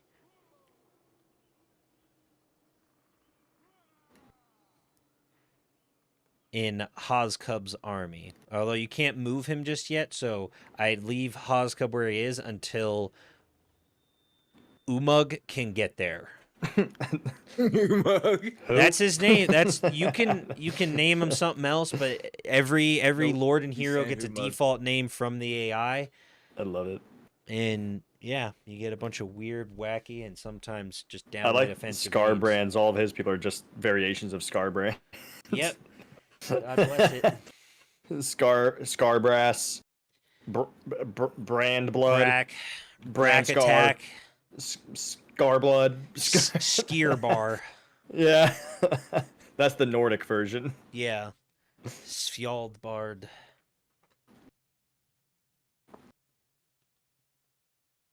I have Haoxian Cheng and Wanbo and Shunma. Currently. I have Durthu, of course, and then the hero I got is a wizard called Tevrael. There's a beastman here named Kakarot or something. That sounds about right. Kakarot? I'm sorry, we entered in a different kind of universe here. You'll never take my city, Kakarot. Oh, it's fucking hilarious. No eyes have become. Is that Goku? Yeah, that's Factions Goku. Declared war. That's what what's his name? Vegeta calls him. Yeah, this is like Saiyan name or something. Yeah, I don't. His government know the name. fucking lore. I really don't. His government name.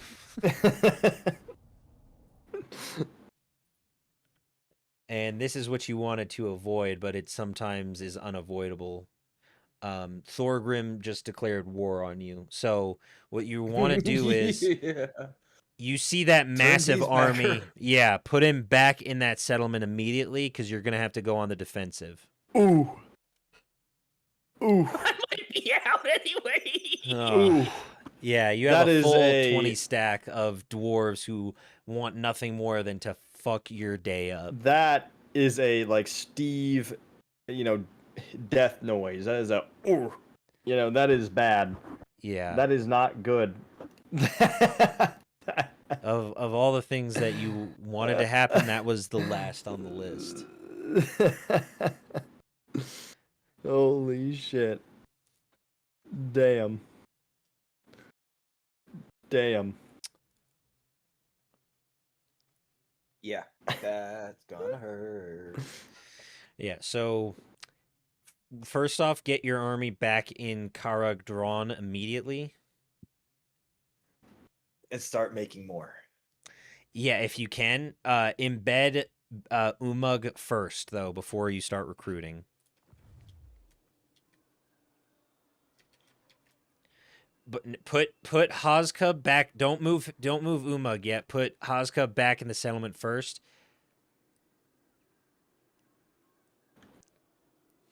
There you go.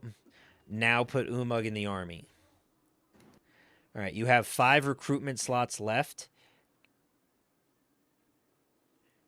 Honestly, you may not be able to recruit them because you'll be under siege when it's his turn next, which will be right in the middle of the recruitment. Don't do global because that just costs you more. If you can get units, get Arrow Boys. Get arrow boys and spears because you're going to be playing defensively. This is great. I don't think like this campaign is gonna last very long. No, probably not. But there's hope, and Which will is try. fine because Jester can do this every week, so we'll do it until it sticks. Yeah, this isn't an issue. Unassigned skill points.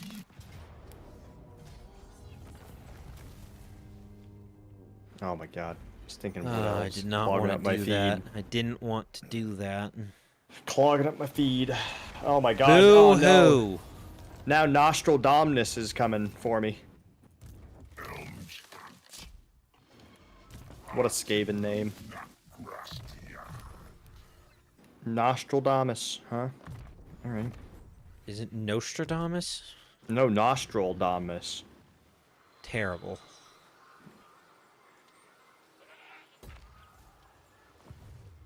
Harmonic restructuring. Beep boop, beep boop, beep boop. Okay, It well, just you feels can't weird do much playing else, brother, so except I would wait. yeah. Wait and hope that you can hopefully beat can you click on his army real quick? On Ungrim's or Thorgrim's? Okay, it's not the worst. He's only level 8. I don't know how he has a unit of Longbeards already. 2 units of Longbeards and hammers. Probably starts with them. Oh man, those units are going to be tough to beat. So Beanie is saying that Gorbat is apparently like a pretty tough start, like particularly for Well, orcs. yeah, he does. He's right next to a bunch of very powerful lords and a bunch of factions that hate him. Damn you, Beanie! Should have said something before. It's all good. Yeah, Beanie. What the hell, Beanie? The hell, Beanie. Beanie, you knew this, Beanie. This is not Beanie's fault. This is Beanie's fault. Yeah, this is Beanie's fault. This is 100% not Beanie's fault. Who here has played Gorbad? Definitely not me. I haven't played Gorbad. I knew his start position, but again, it's not Beanie's fault. I have never played Gorbad and definitely didn't know this. Let's see. This is gonna have to be a manual battle. Yeah, we'll have to fight this. Luckily, you have the garrison to help you as well, and it's fully. There's not like half units, so. I can take control. You can help him out. I'll take control of Thorgrim and play a little. That's fine. Perfect. You know. Okay. I'm still gonna fight, but I'm gonna play a little stupid at least. Yeah, just so that way you can get used to the. If it was the AI, it would be rough. Roll me. I wouldn't say This roll you, you, also... but it'd be worse. What's up, Nathan? Yeah, I mean you have walls, luckily.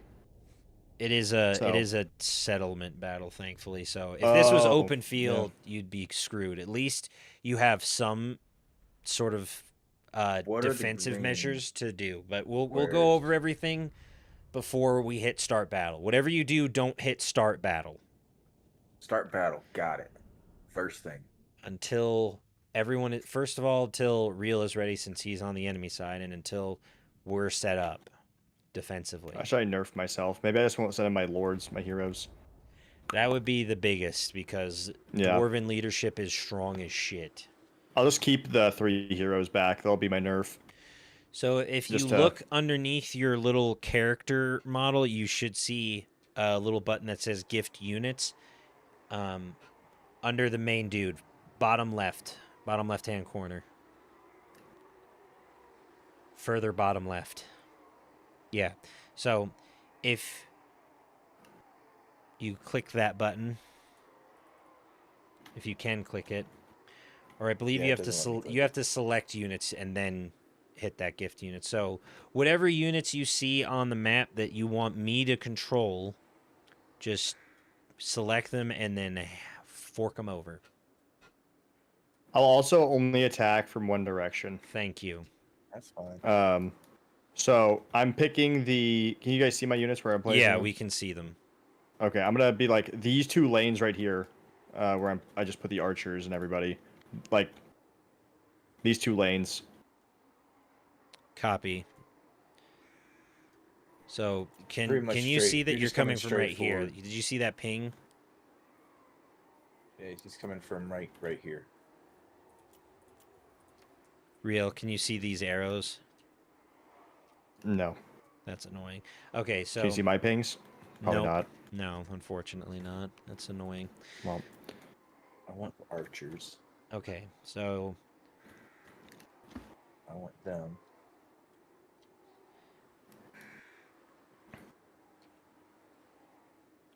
okay, so from where he's attacking, what I'd recommend. Can you see my pings when I like? Hang on. Can you see this? You see that arrow, No, Joker? no, I don't see arrows. That's very annoying. Why isn't it? Yes, you do.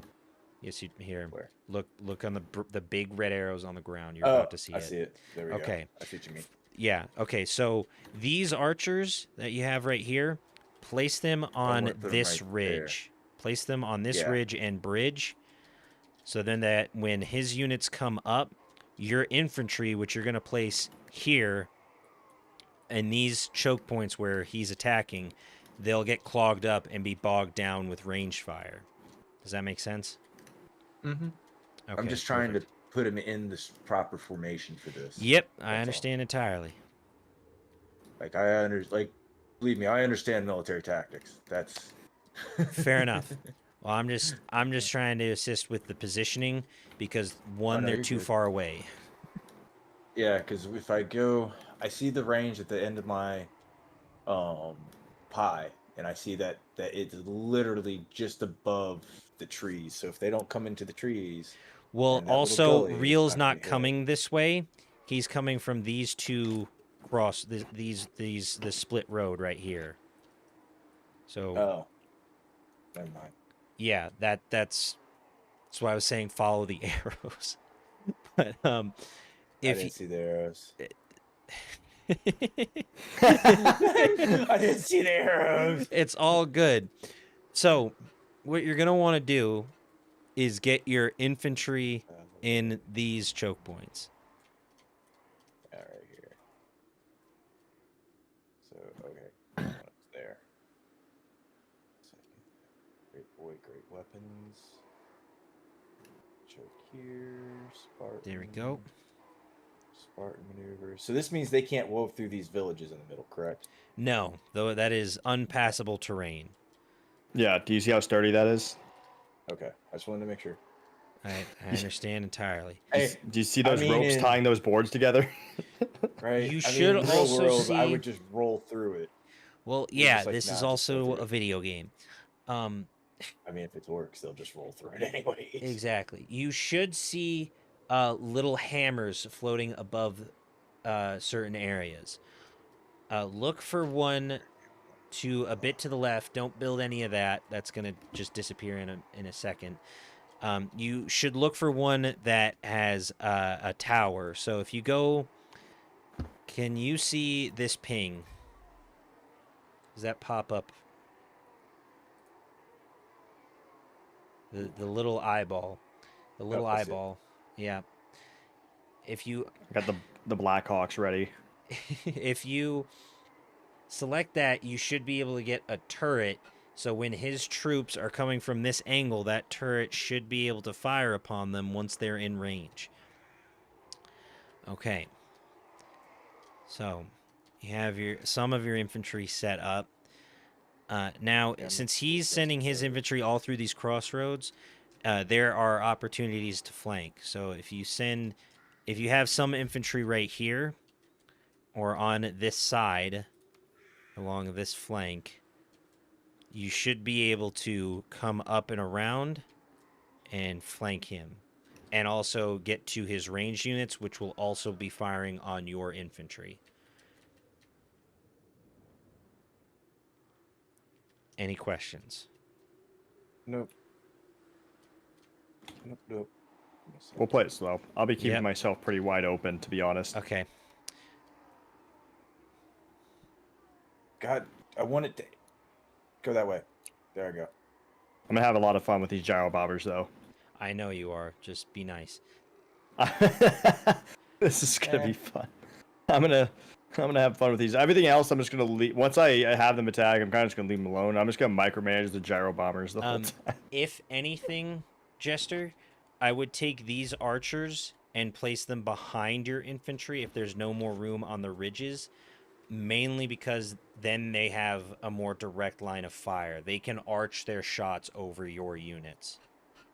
Okay, so they can't go over that edge like I was It's saying. not that they can't go over that cliff. It's just if you hover over that unit, you're limiting your active range on which they can fire upon units.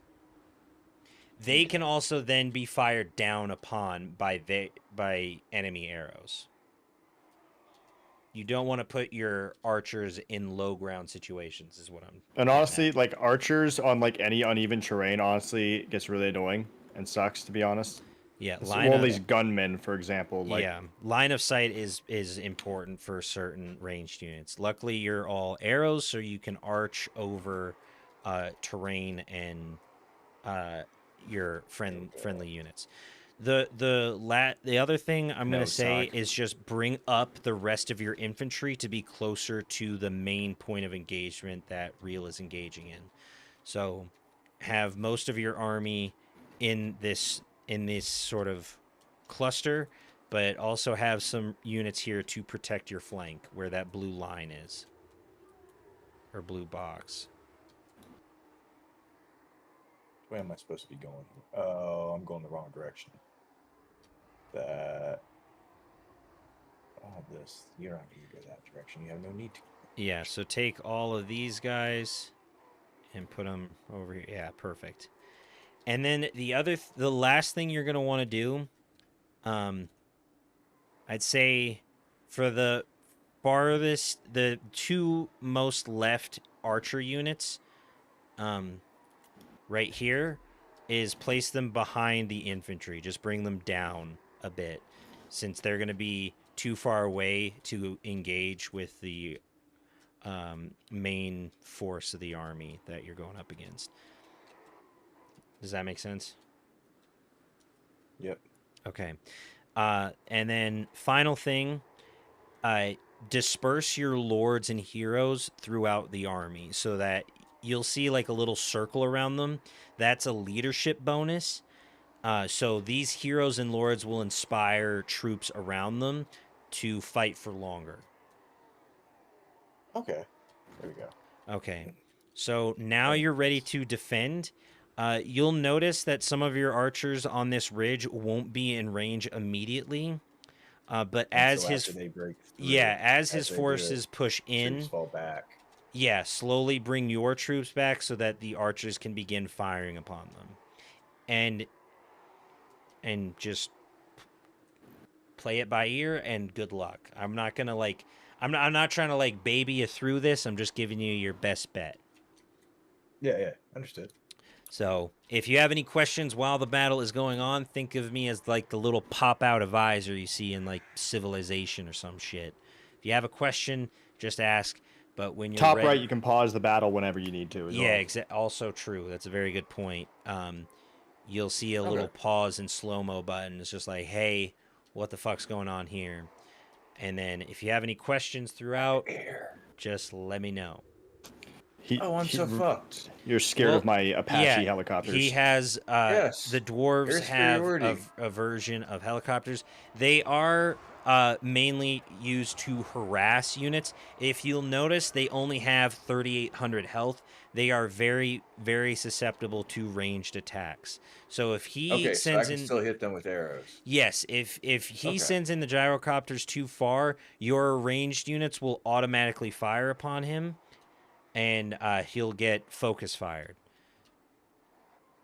So just have your units set to fire at will. Do not tell your units to attack his gyrocopters, because if you send them to attack, they'll try to chase down the gyrocopters wherever they go on the map. And that just will run. Yeah. They have much more mobility. Your best bet right now is to stay put and play this as defensively as possible. All right, I'm ready.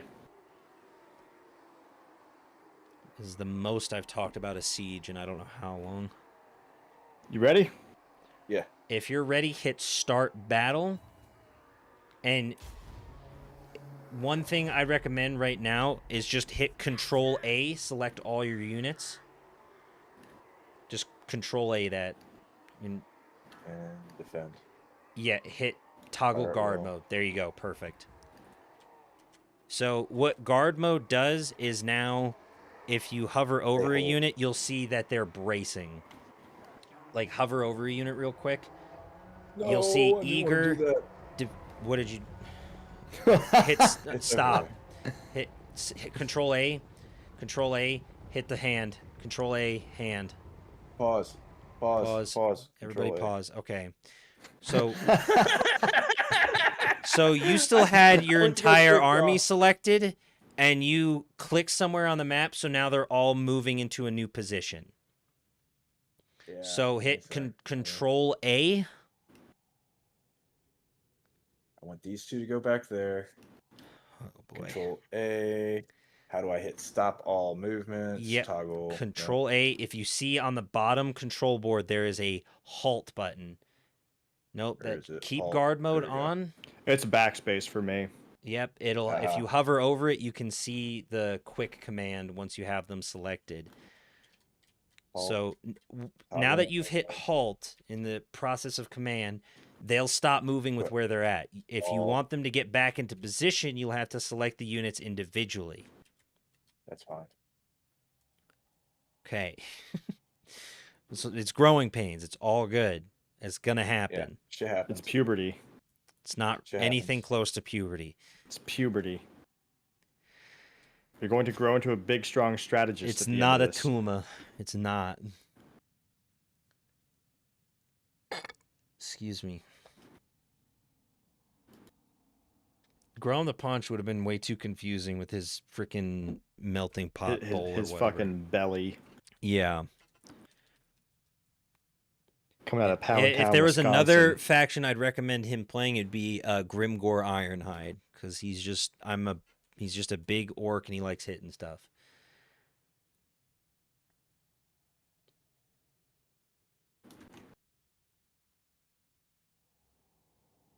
Grom the Paunch comes from Pound Town, Wisconsin.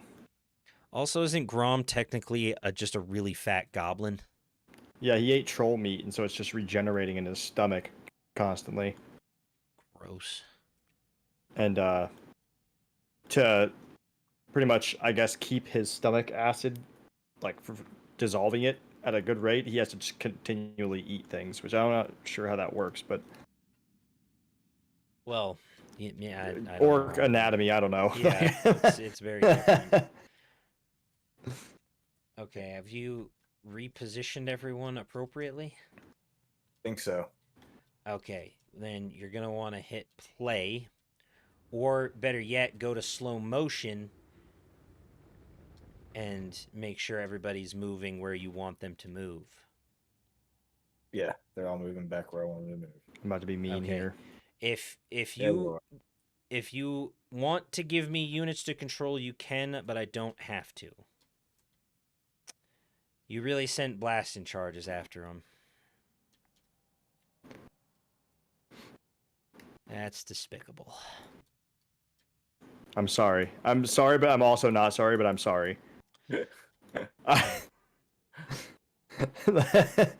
going through a lot of emotions right now.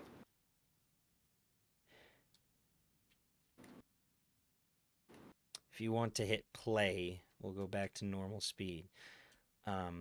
His right flank is starting to close in on you. If you want to send those units to engage, you can, to try to get around his flank or break through his right flank before he punches through yours. Also send it back to regular speed unless you want to keep it in slow-mo. Because if you keep it in slow-mo, this battle is going to take forever.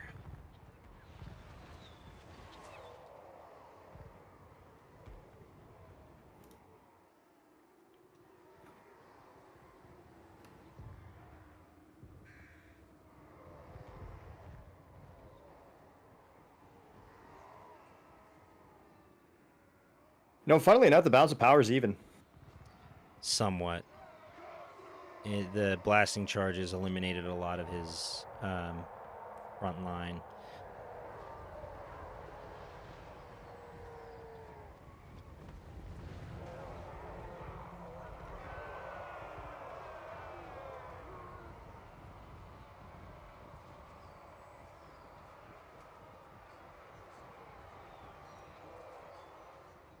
What the fuck you guys gonna move me back there for? Bye, Nathan.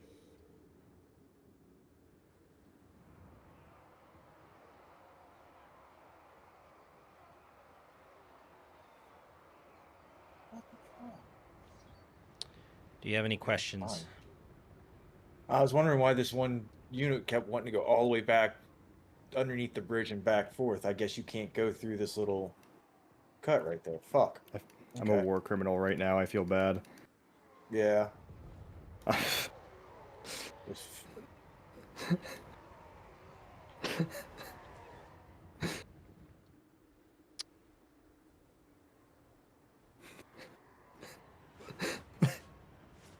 Real, stop laughing. my gyrocopters have killed 113 people. Right, that's what I was worried about. Yeah. Well, if it makes you, they're out of bombs now. Yeah. So he had, yeah.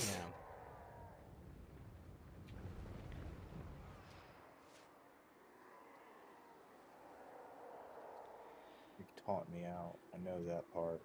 Yep. What I recommend is moving up your arrows so they can start firing upon their troops.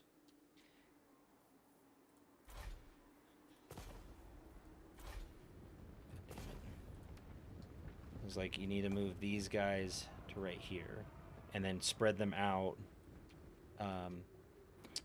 Spread them out as far across this sort of channel that you can. Does that make sense? Yep. Where that blue See how much line troll is. meat you can feed the gobos before they pop. That's a good point. It's like Dig Dug.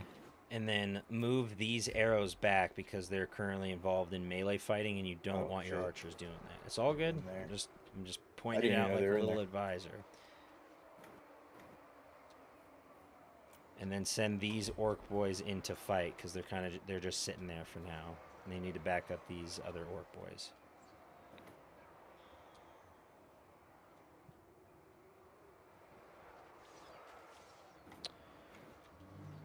And then on your right flank, your arrow boys are also in melee, and you're getting flanked right now, so be careful. You got to send some troops to plug up the flank. The Real Be Real is flank. well known for dwarven flanking maneuvers. I hate you, Real, so very, very much. It's true. It's like my thing. Where did you send your arrow boys? They're supposed to be going to the back, but they're... Turn around, turn around, turn around. Pull back from there. Pull back from there. Oh, I'm so fucked.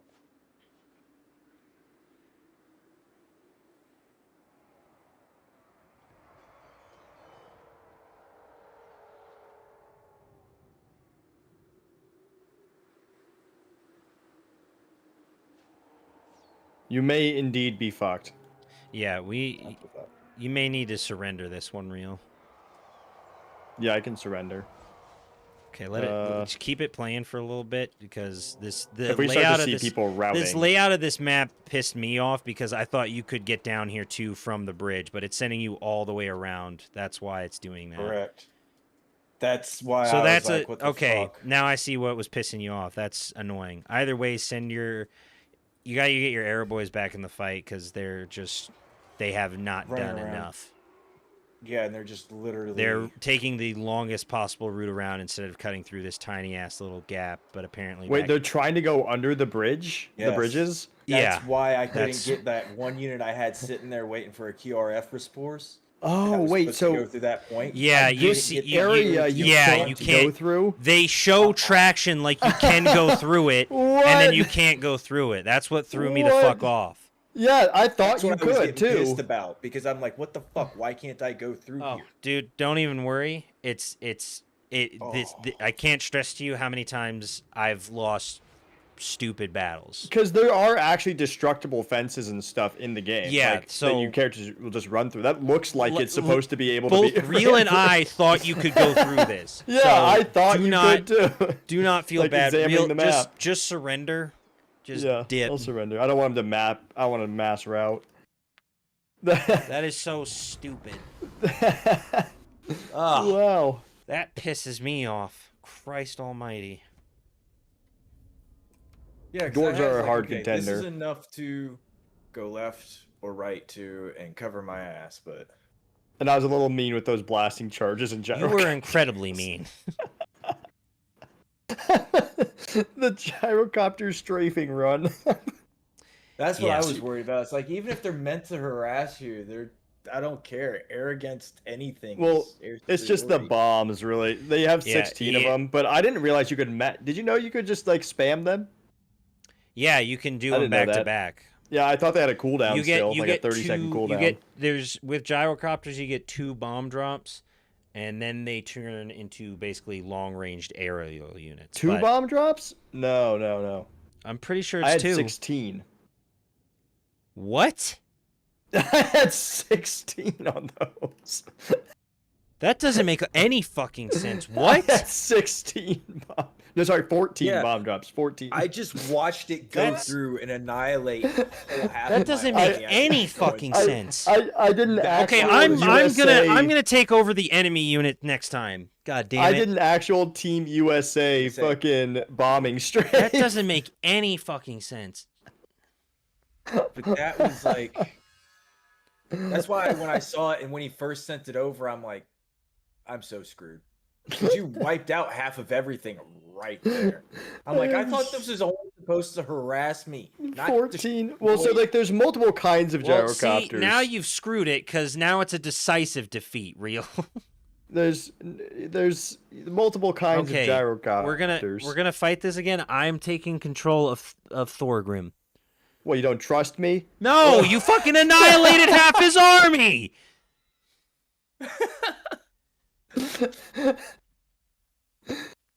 I really thought that just taking away my heroes would be enough, if I'm being honest. It definitely wasn't. You see the fucking shit Thorgrim has this early on? I don't play hammers. Oh my god. Okay, just manually fight battle. I'll be dwarves. Real can help you out this time on setting up a defensive fucking structure, because Jesus fucking Christ. Okay. I play Skaven, I just rats and more rats. I'm just a rat. I don't know. Yeah. You can play your 14 bombs, and I wanted to use the 14 bombs. We'll show off. We'll do a 1v1. Yeah, and we'll do it. Just fucking cool. Hit fight battle. And honestly, if I was Rel, I would have done the same thing. Yeah. I mean, okay.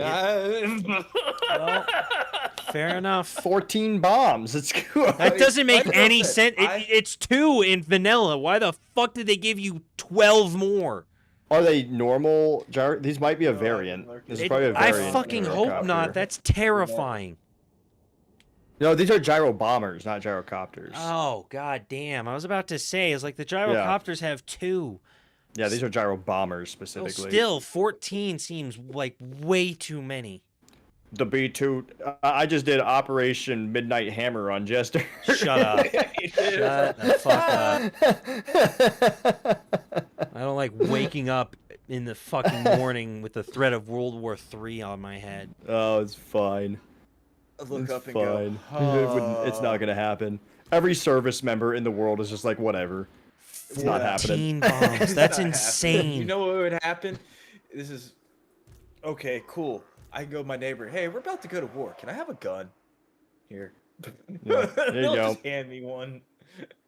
All right. Yeah, 14 bombs. Yeah, you saw it. 14 bombs. It's crazy. That's insane. That's so stupid. All these troops are the gyro bombers vanilla or the radius? I don't remember playing the dwarves and having a 14 bomb unit. I mean, if you play that right, if you place those right, you can take out like half an army. Like you did. Axe infantry's ranged, ain't it? Axe infantry is absolutely not ranged. No, it's not ranged. Oh, that's melee. Yes. That's ranged. That's heroes. Yep. Okay. You'll see the little symbol underneath them. Spearmen.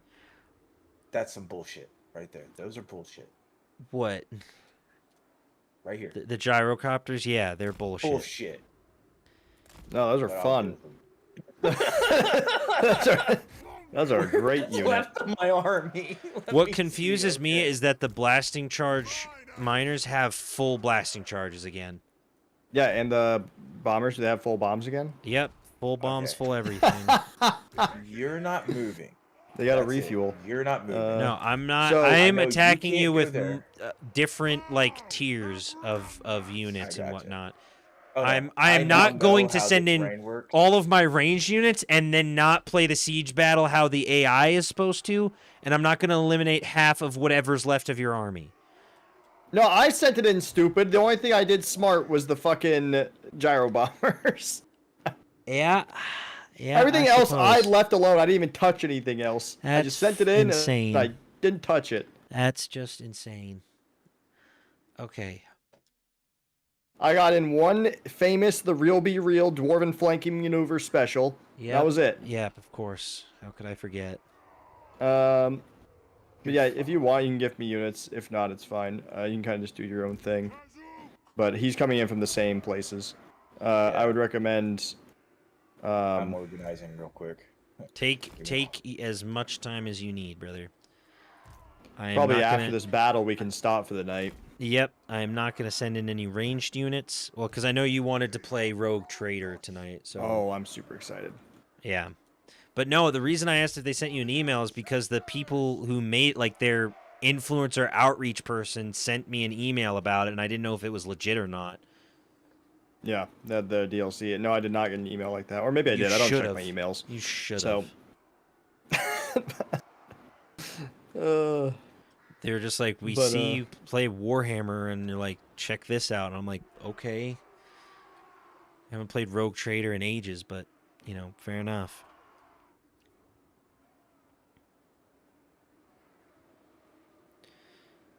But is there something particular about this DLC that's got you, you know, amped?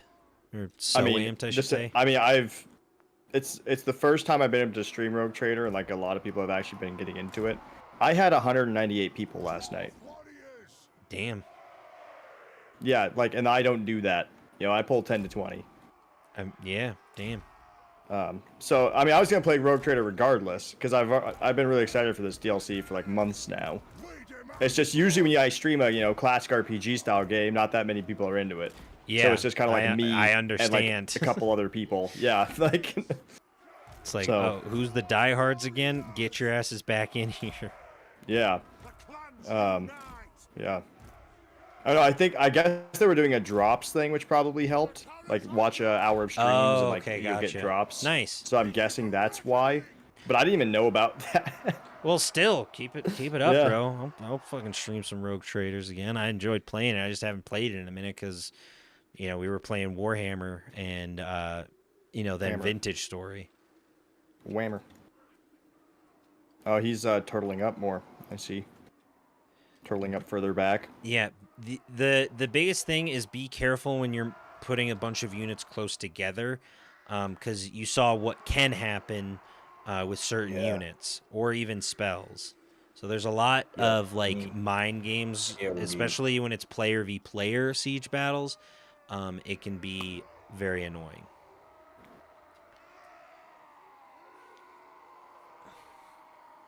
I want to angle you right there.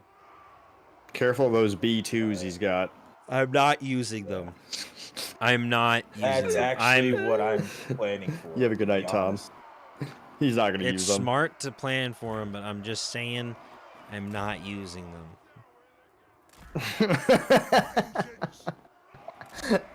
Oh, man, that is crazy. That's like a meta unit right there. That is insane. 14 bombs is just insane in a medieval RTS game. 14 can, like, literally wipe out. No, but it's weak against a single combatant. So yeah, you can't take out here. No, it's not. So it's balanced. It just wipes out the single combatant. No, it doesn't even. It barely. No, You trust should me, see a we've fucking tested it. We've tested it with launching literally nukes. nukes at single units, and it does nothing. It's great. Are you sure you are ready? That's all my units moved, right? There's nothing left out in the... Oh, fuck. No, I'm not. Yep. You sure got. You got a minute. Yeah, Why do I you have units plenty way of time. Here. That It's does not work. to have a missile strength of 1,000 on just a. This is just a broken fucking unit. That's so fucking broken. It's amazing. Get him. Don't worry. I'm not playing right now. I my Yeah, gaming privilege real have been hat is revoked for- fun, and now we're trying to He properly fucking teach. told me.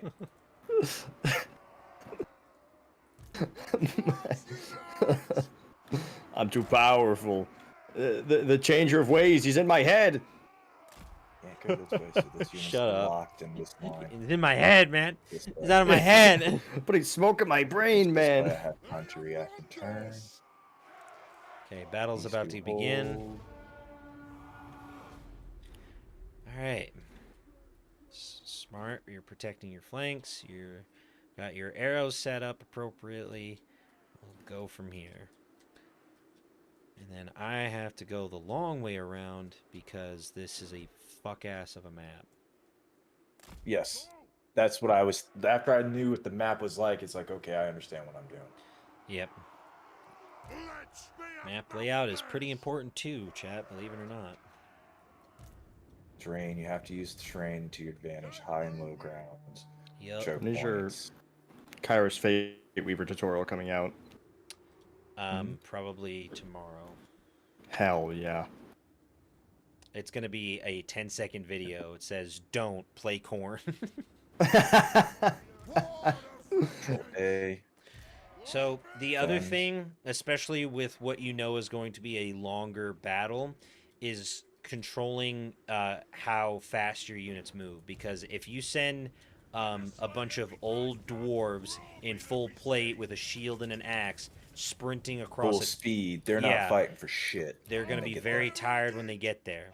They have insane leadership and will last in a fight regardless, but you'll have They're not going to fight as fast. and hard. you'll have some there'll be some negative impacts Yeah. because of On if you hover over your sprinting. units, it'll actually tell you like fresh. You see that. Yeah, it's like they're And if eager, that becomes like fresh, exhausted and all this stuff, winded, they fight worse. tired, surrounded. Like even like if you click on a unit and then hover over their leadership stat line, you'll see all the things affecting said leadership or affecting their armor, whether that be spells or other units, so on and so forth. So like just because of the terrain, the already slow movement of the dwarves is even slower because of this shit terrain. That's And they it, have right some there. slow ass movement. It's below 20 right now. Yeah, no, I'm just waiting patiently. Yep. There you There's go. no come out. There's Lesson- no assault. What lessons happens to the units learned. to the side? What'd you do with them? It's crazy that their little shields cover up almost their entire body. Yep. So if you'll, that's Or another shield walls, important thing fucking- to note. If you hover over like one of my dwarf warriors and you see their armor stat, you'll see a little bronze shield. That That bronze means shield. they carry covered. Yeah, this unit has a shield and it'll block 45% of the arms fire coming its way. So when you have a multitude of archers, like for instance, I'm playing the Wood Elves, my main goal would be targeting unshielded and weak armored units first. Because they are Fuck more... Longbeard. Yeah, the Longbeards also have shields though, and they have a silver shield. So Which they is can... 50%. Yeah, Plus a higher exactly. defense. So the one unit I'm attacking with that doesn't have shields is a unit of dwarf warriors with long axes or two-handed weapons. So if you target them, they are more susceptible to your range fire than any of the other units. So the process of elimination would go the long axes, then the dwarf warriors, then the longbeards. But right now, I'm Now, just. do I have to going in. do I have to initialize No. the combat for it? Or No, you will not. Since I'm the one attacking you, I will be the one moving forward. I am the one essentially controlling the pace of the game. I have to walk into your line of fire first. Since you have all these ranged units on a ridge, they're already set to fire at will. Okay. And will immediately begin firing upon me as soon as I'm in range. And you'll see the little like gray arrow streaks. That's what I wanted to make sure of. Yep, absolutely. Because that's what this whole contingency is planned on. Like everything's set up that if it works correctly, yeah, this actually mimics a known battle. Yep, exactly.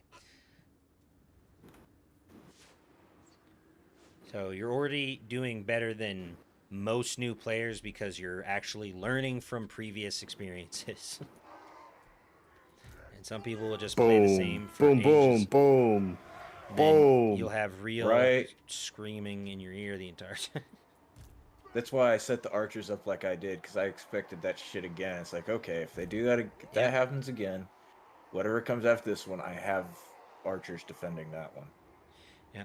And what you'll notice, at least with the AI, and at least for some and a lot of players, is if there's no precedent or need to push up, we won't. They don't. And they'll wait for someone else to make the move. But since I'm the attacker here, I have to make the move, or I'll lose the battle automatically.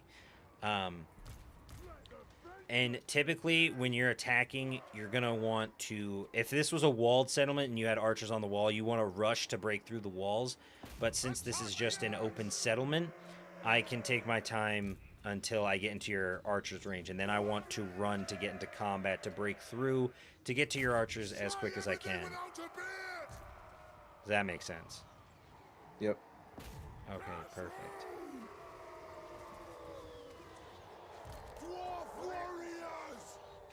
Those archers aren't doing too bad. No, since you have height over them, you have a bit of a better advantage. You're also affecting the unit's leadership because they are currently under fire.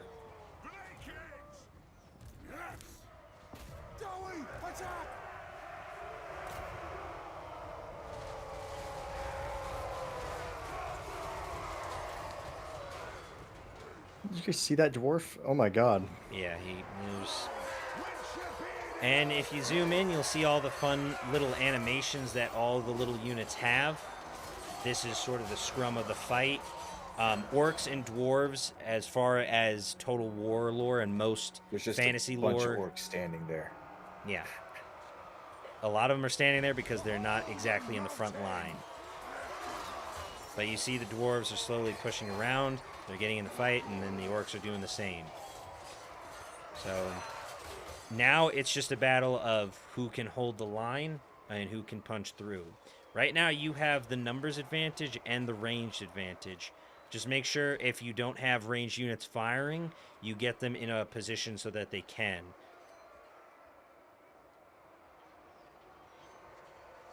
Because the more focus, or the more arrows, obviously, that are going into a unit, the more damage that's going to be done. And the quicker you can eliminate them. You should also notice a button on the right-hand side of your screen that shows a picture of a screaming orc. I'm going to go to the bathroom real quick. Go for it. Copy that. Once that's full, click it. That is the WOG. So if you hover over that and read it, hover over that button, that WOG button.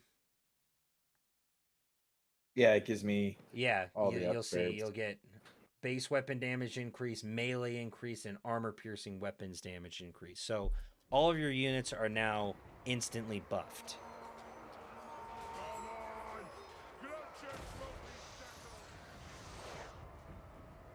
Dwarf warriors! Will do!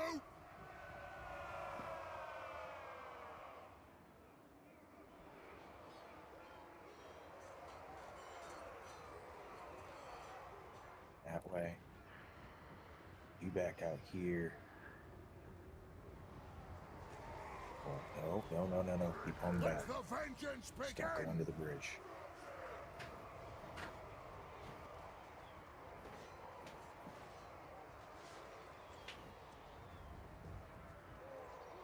Yeah, see, your arrow boys are starting to do a little bit of damage. They're just slowly firing on the side of these guys. And, you know, my units are starting to sustain damage. We're currently losing, trying to defend points, whatnot. But this is a much better stance defensively, and you're playing it a lot better than the last time. Because you're reacting to things that are happening on the battle, you're adjusting where you need to, and you're making moves when and where necessary. For the ancestor gods! Longbeards!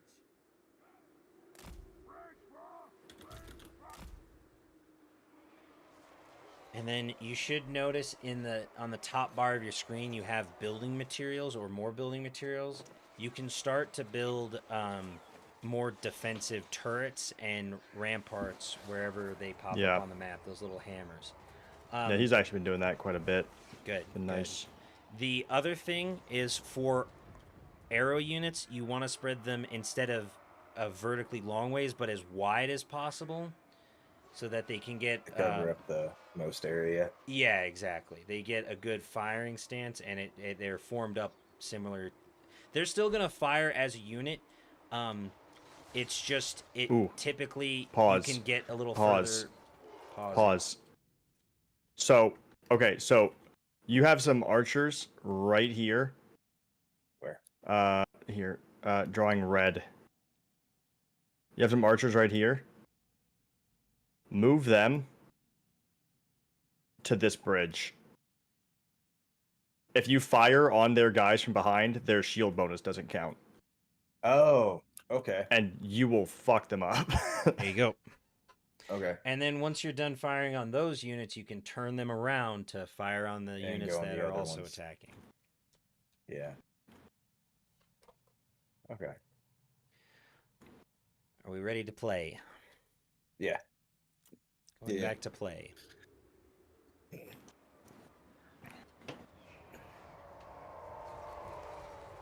Juicy targets. See, I'm a Skaven player. I play like a rat. This is a juicy target.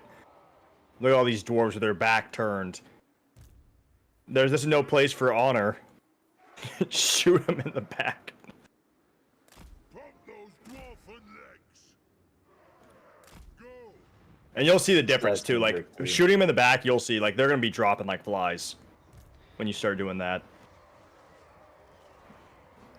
Oftentimes, players won't be able to do this just because players will turn around. But like Big Rich is gonna be playing like AI, and so they're gonna be dumb and not turn around. Yeah, if I was a player, I would never go into this gully because it's a goddamn death zone to just all sorts of ranged attacks. I try to take one of the bridges.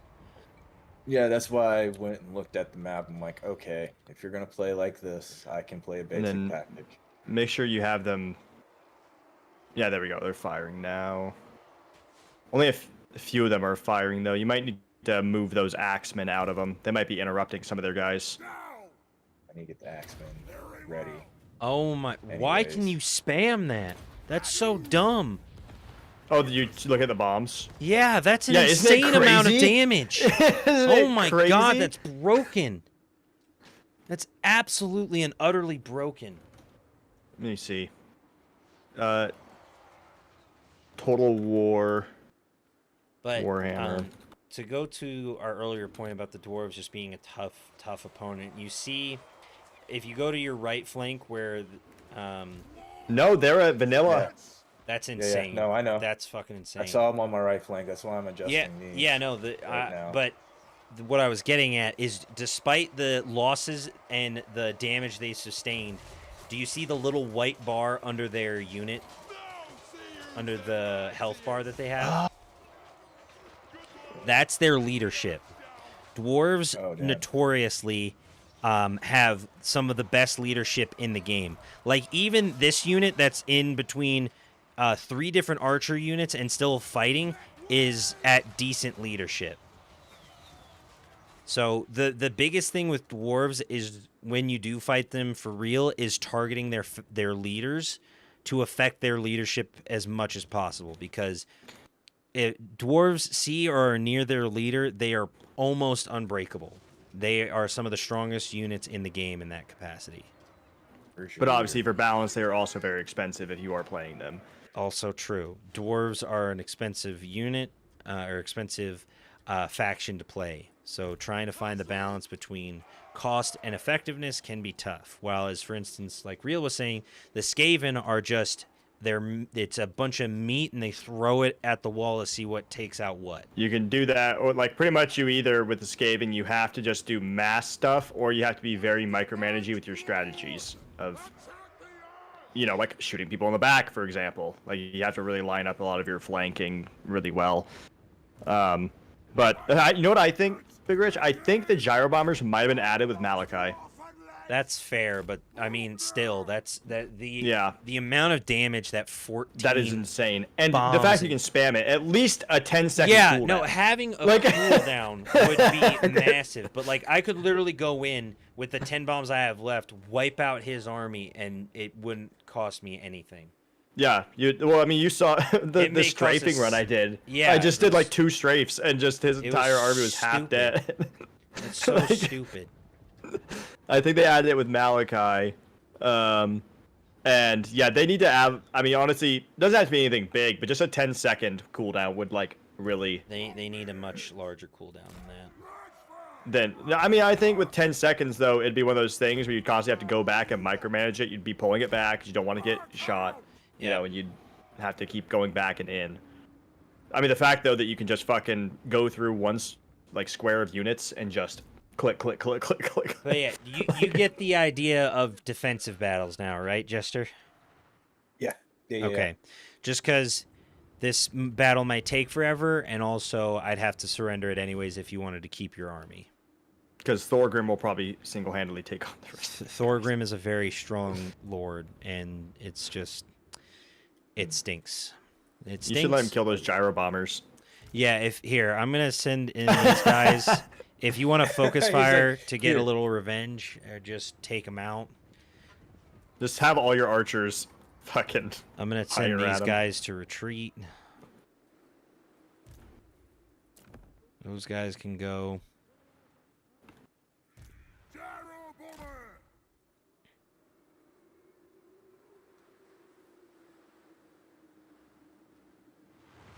Make sure they're not on fire at will. Yeah, I took that off. Yeah. It's I imagine not even their gun is still pretty strong. Yeah, well, their missile strength is 997, so yeah, it's very strong.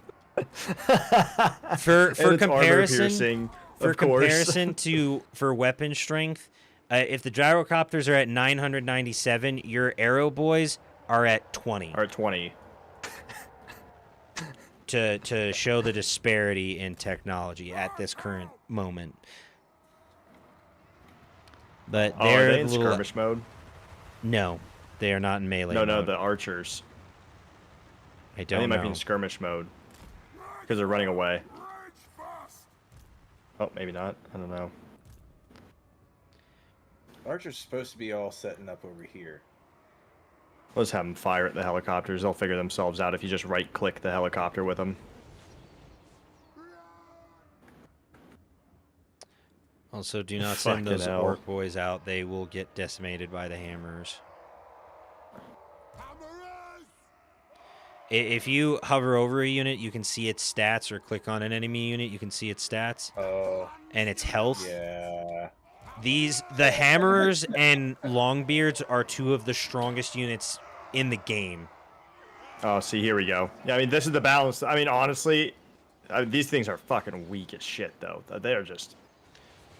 Even with the shitty arrows that the It's orcs insane have, how much the balance of power shifted just by taking out 2 of the gyrocopters. That's insane. Yeah, the fucking... Damn, just from those, huh? Jesus Christ. Huge chunk of power was given back in your favor because of... We should really let him kill those things permanently. Well, I tried, and they fled automatically. They might come back. I doubt it. Come on. Come back. Come back. Like, you know how much this thing costs? We're not fucking coming back. They better be expensive. That's one. Oh, did one crash down? Yeah. I don't even know how. That was like a tower? Probably a tower. Oh, they Oh, rallied. there we go.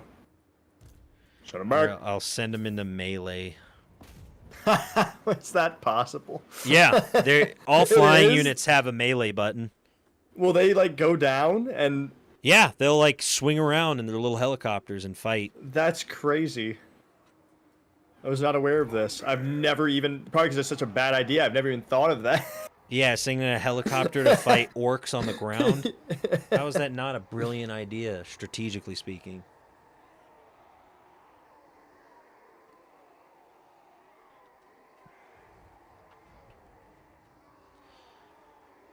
Get those archers on those gyro bombers again.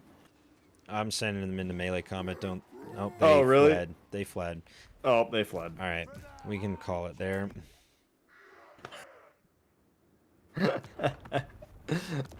Man. Nice, heroic. Good job, Jester. Crushing defeat. No.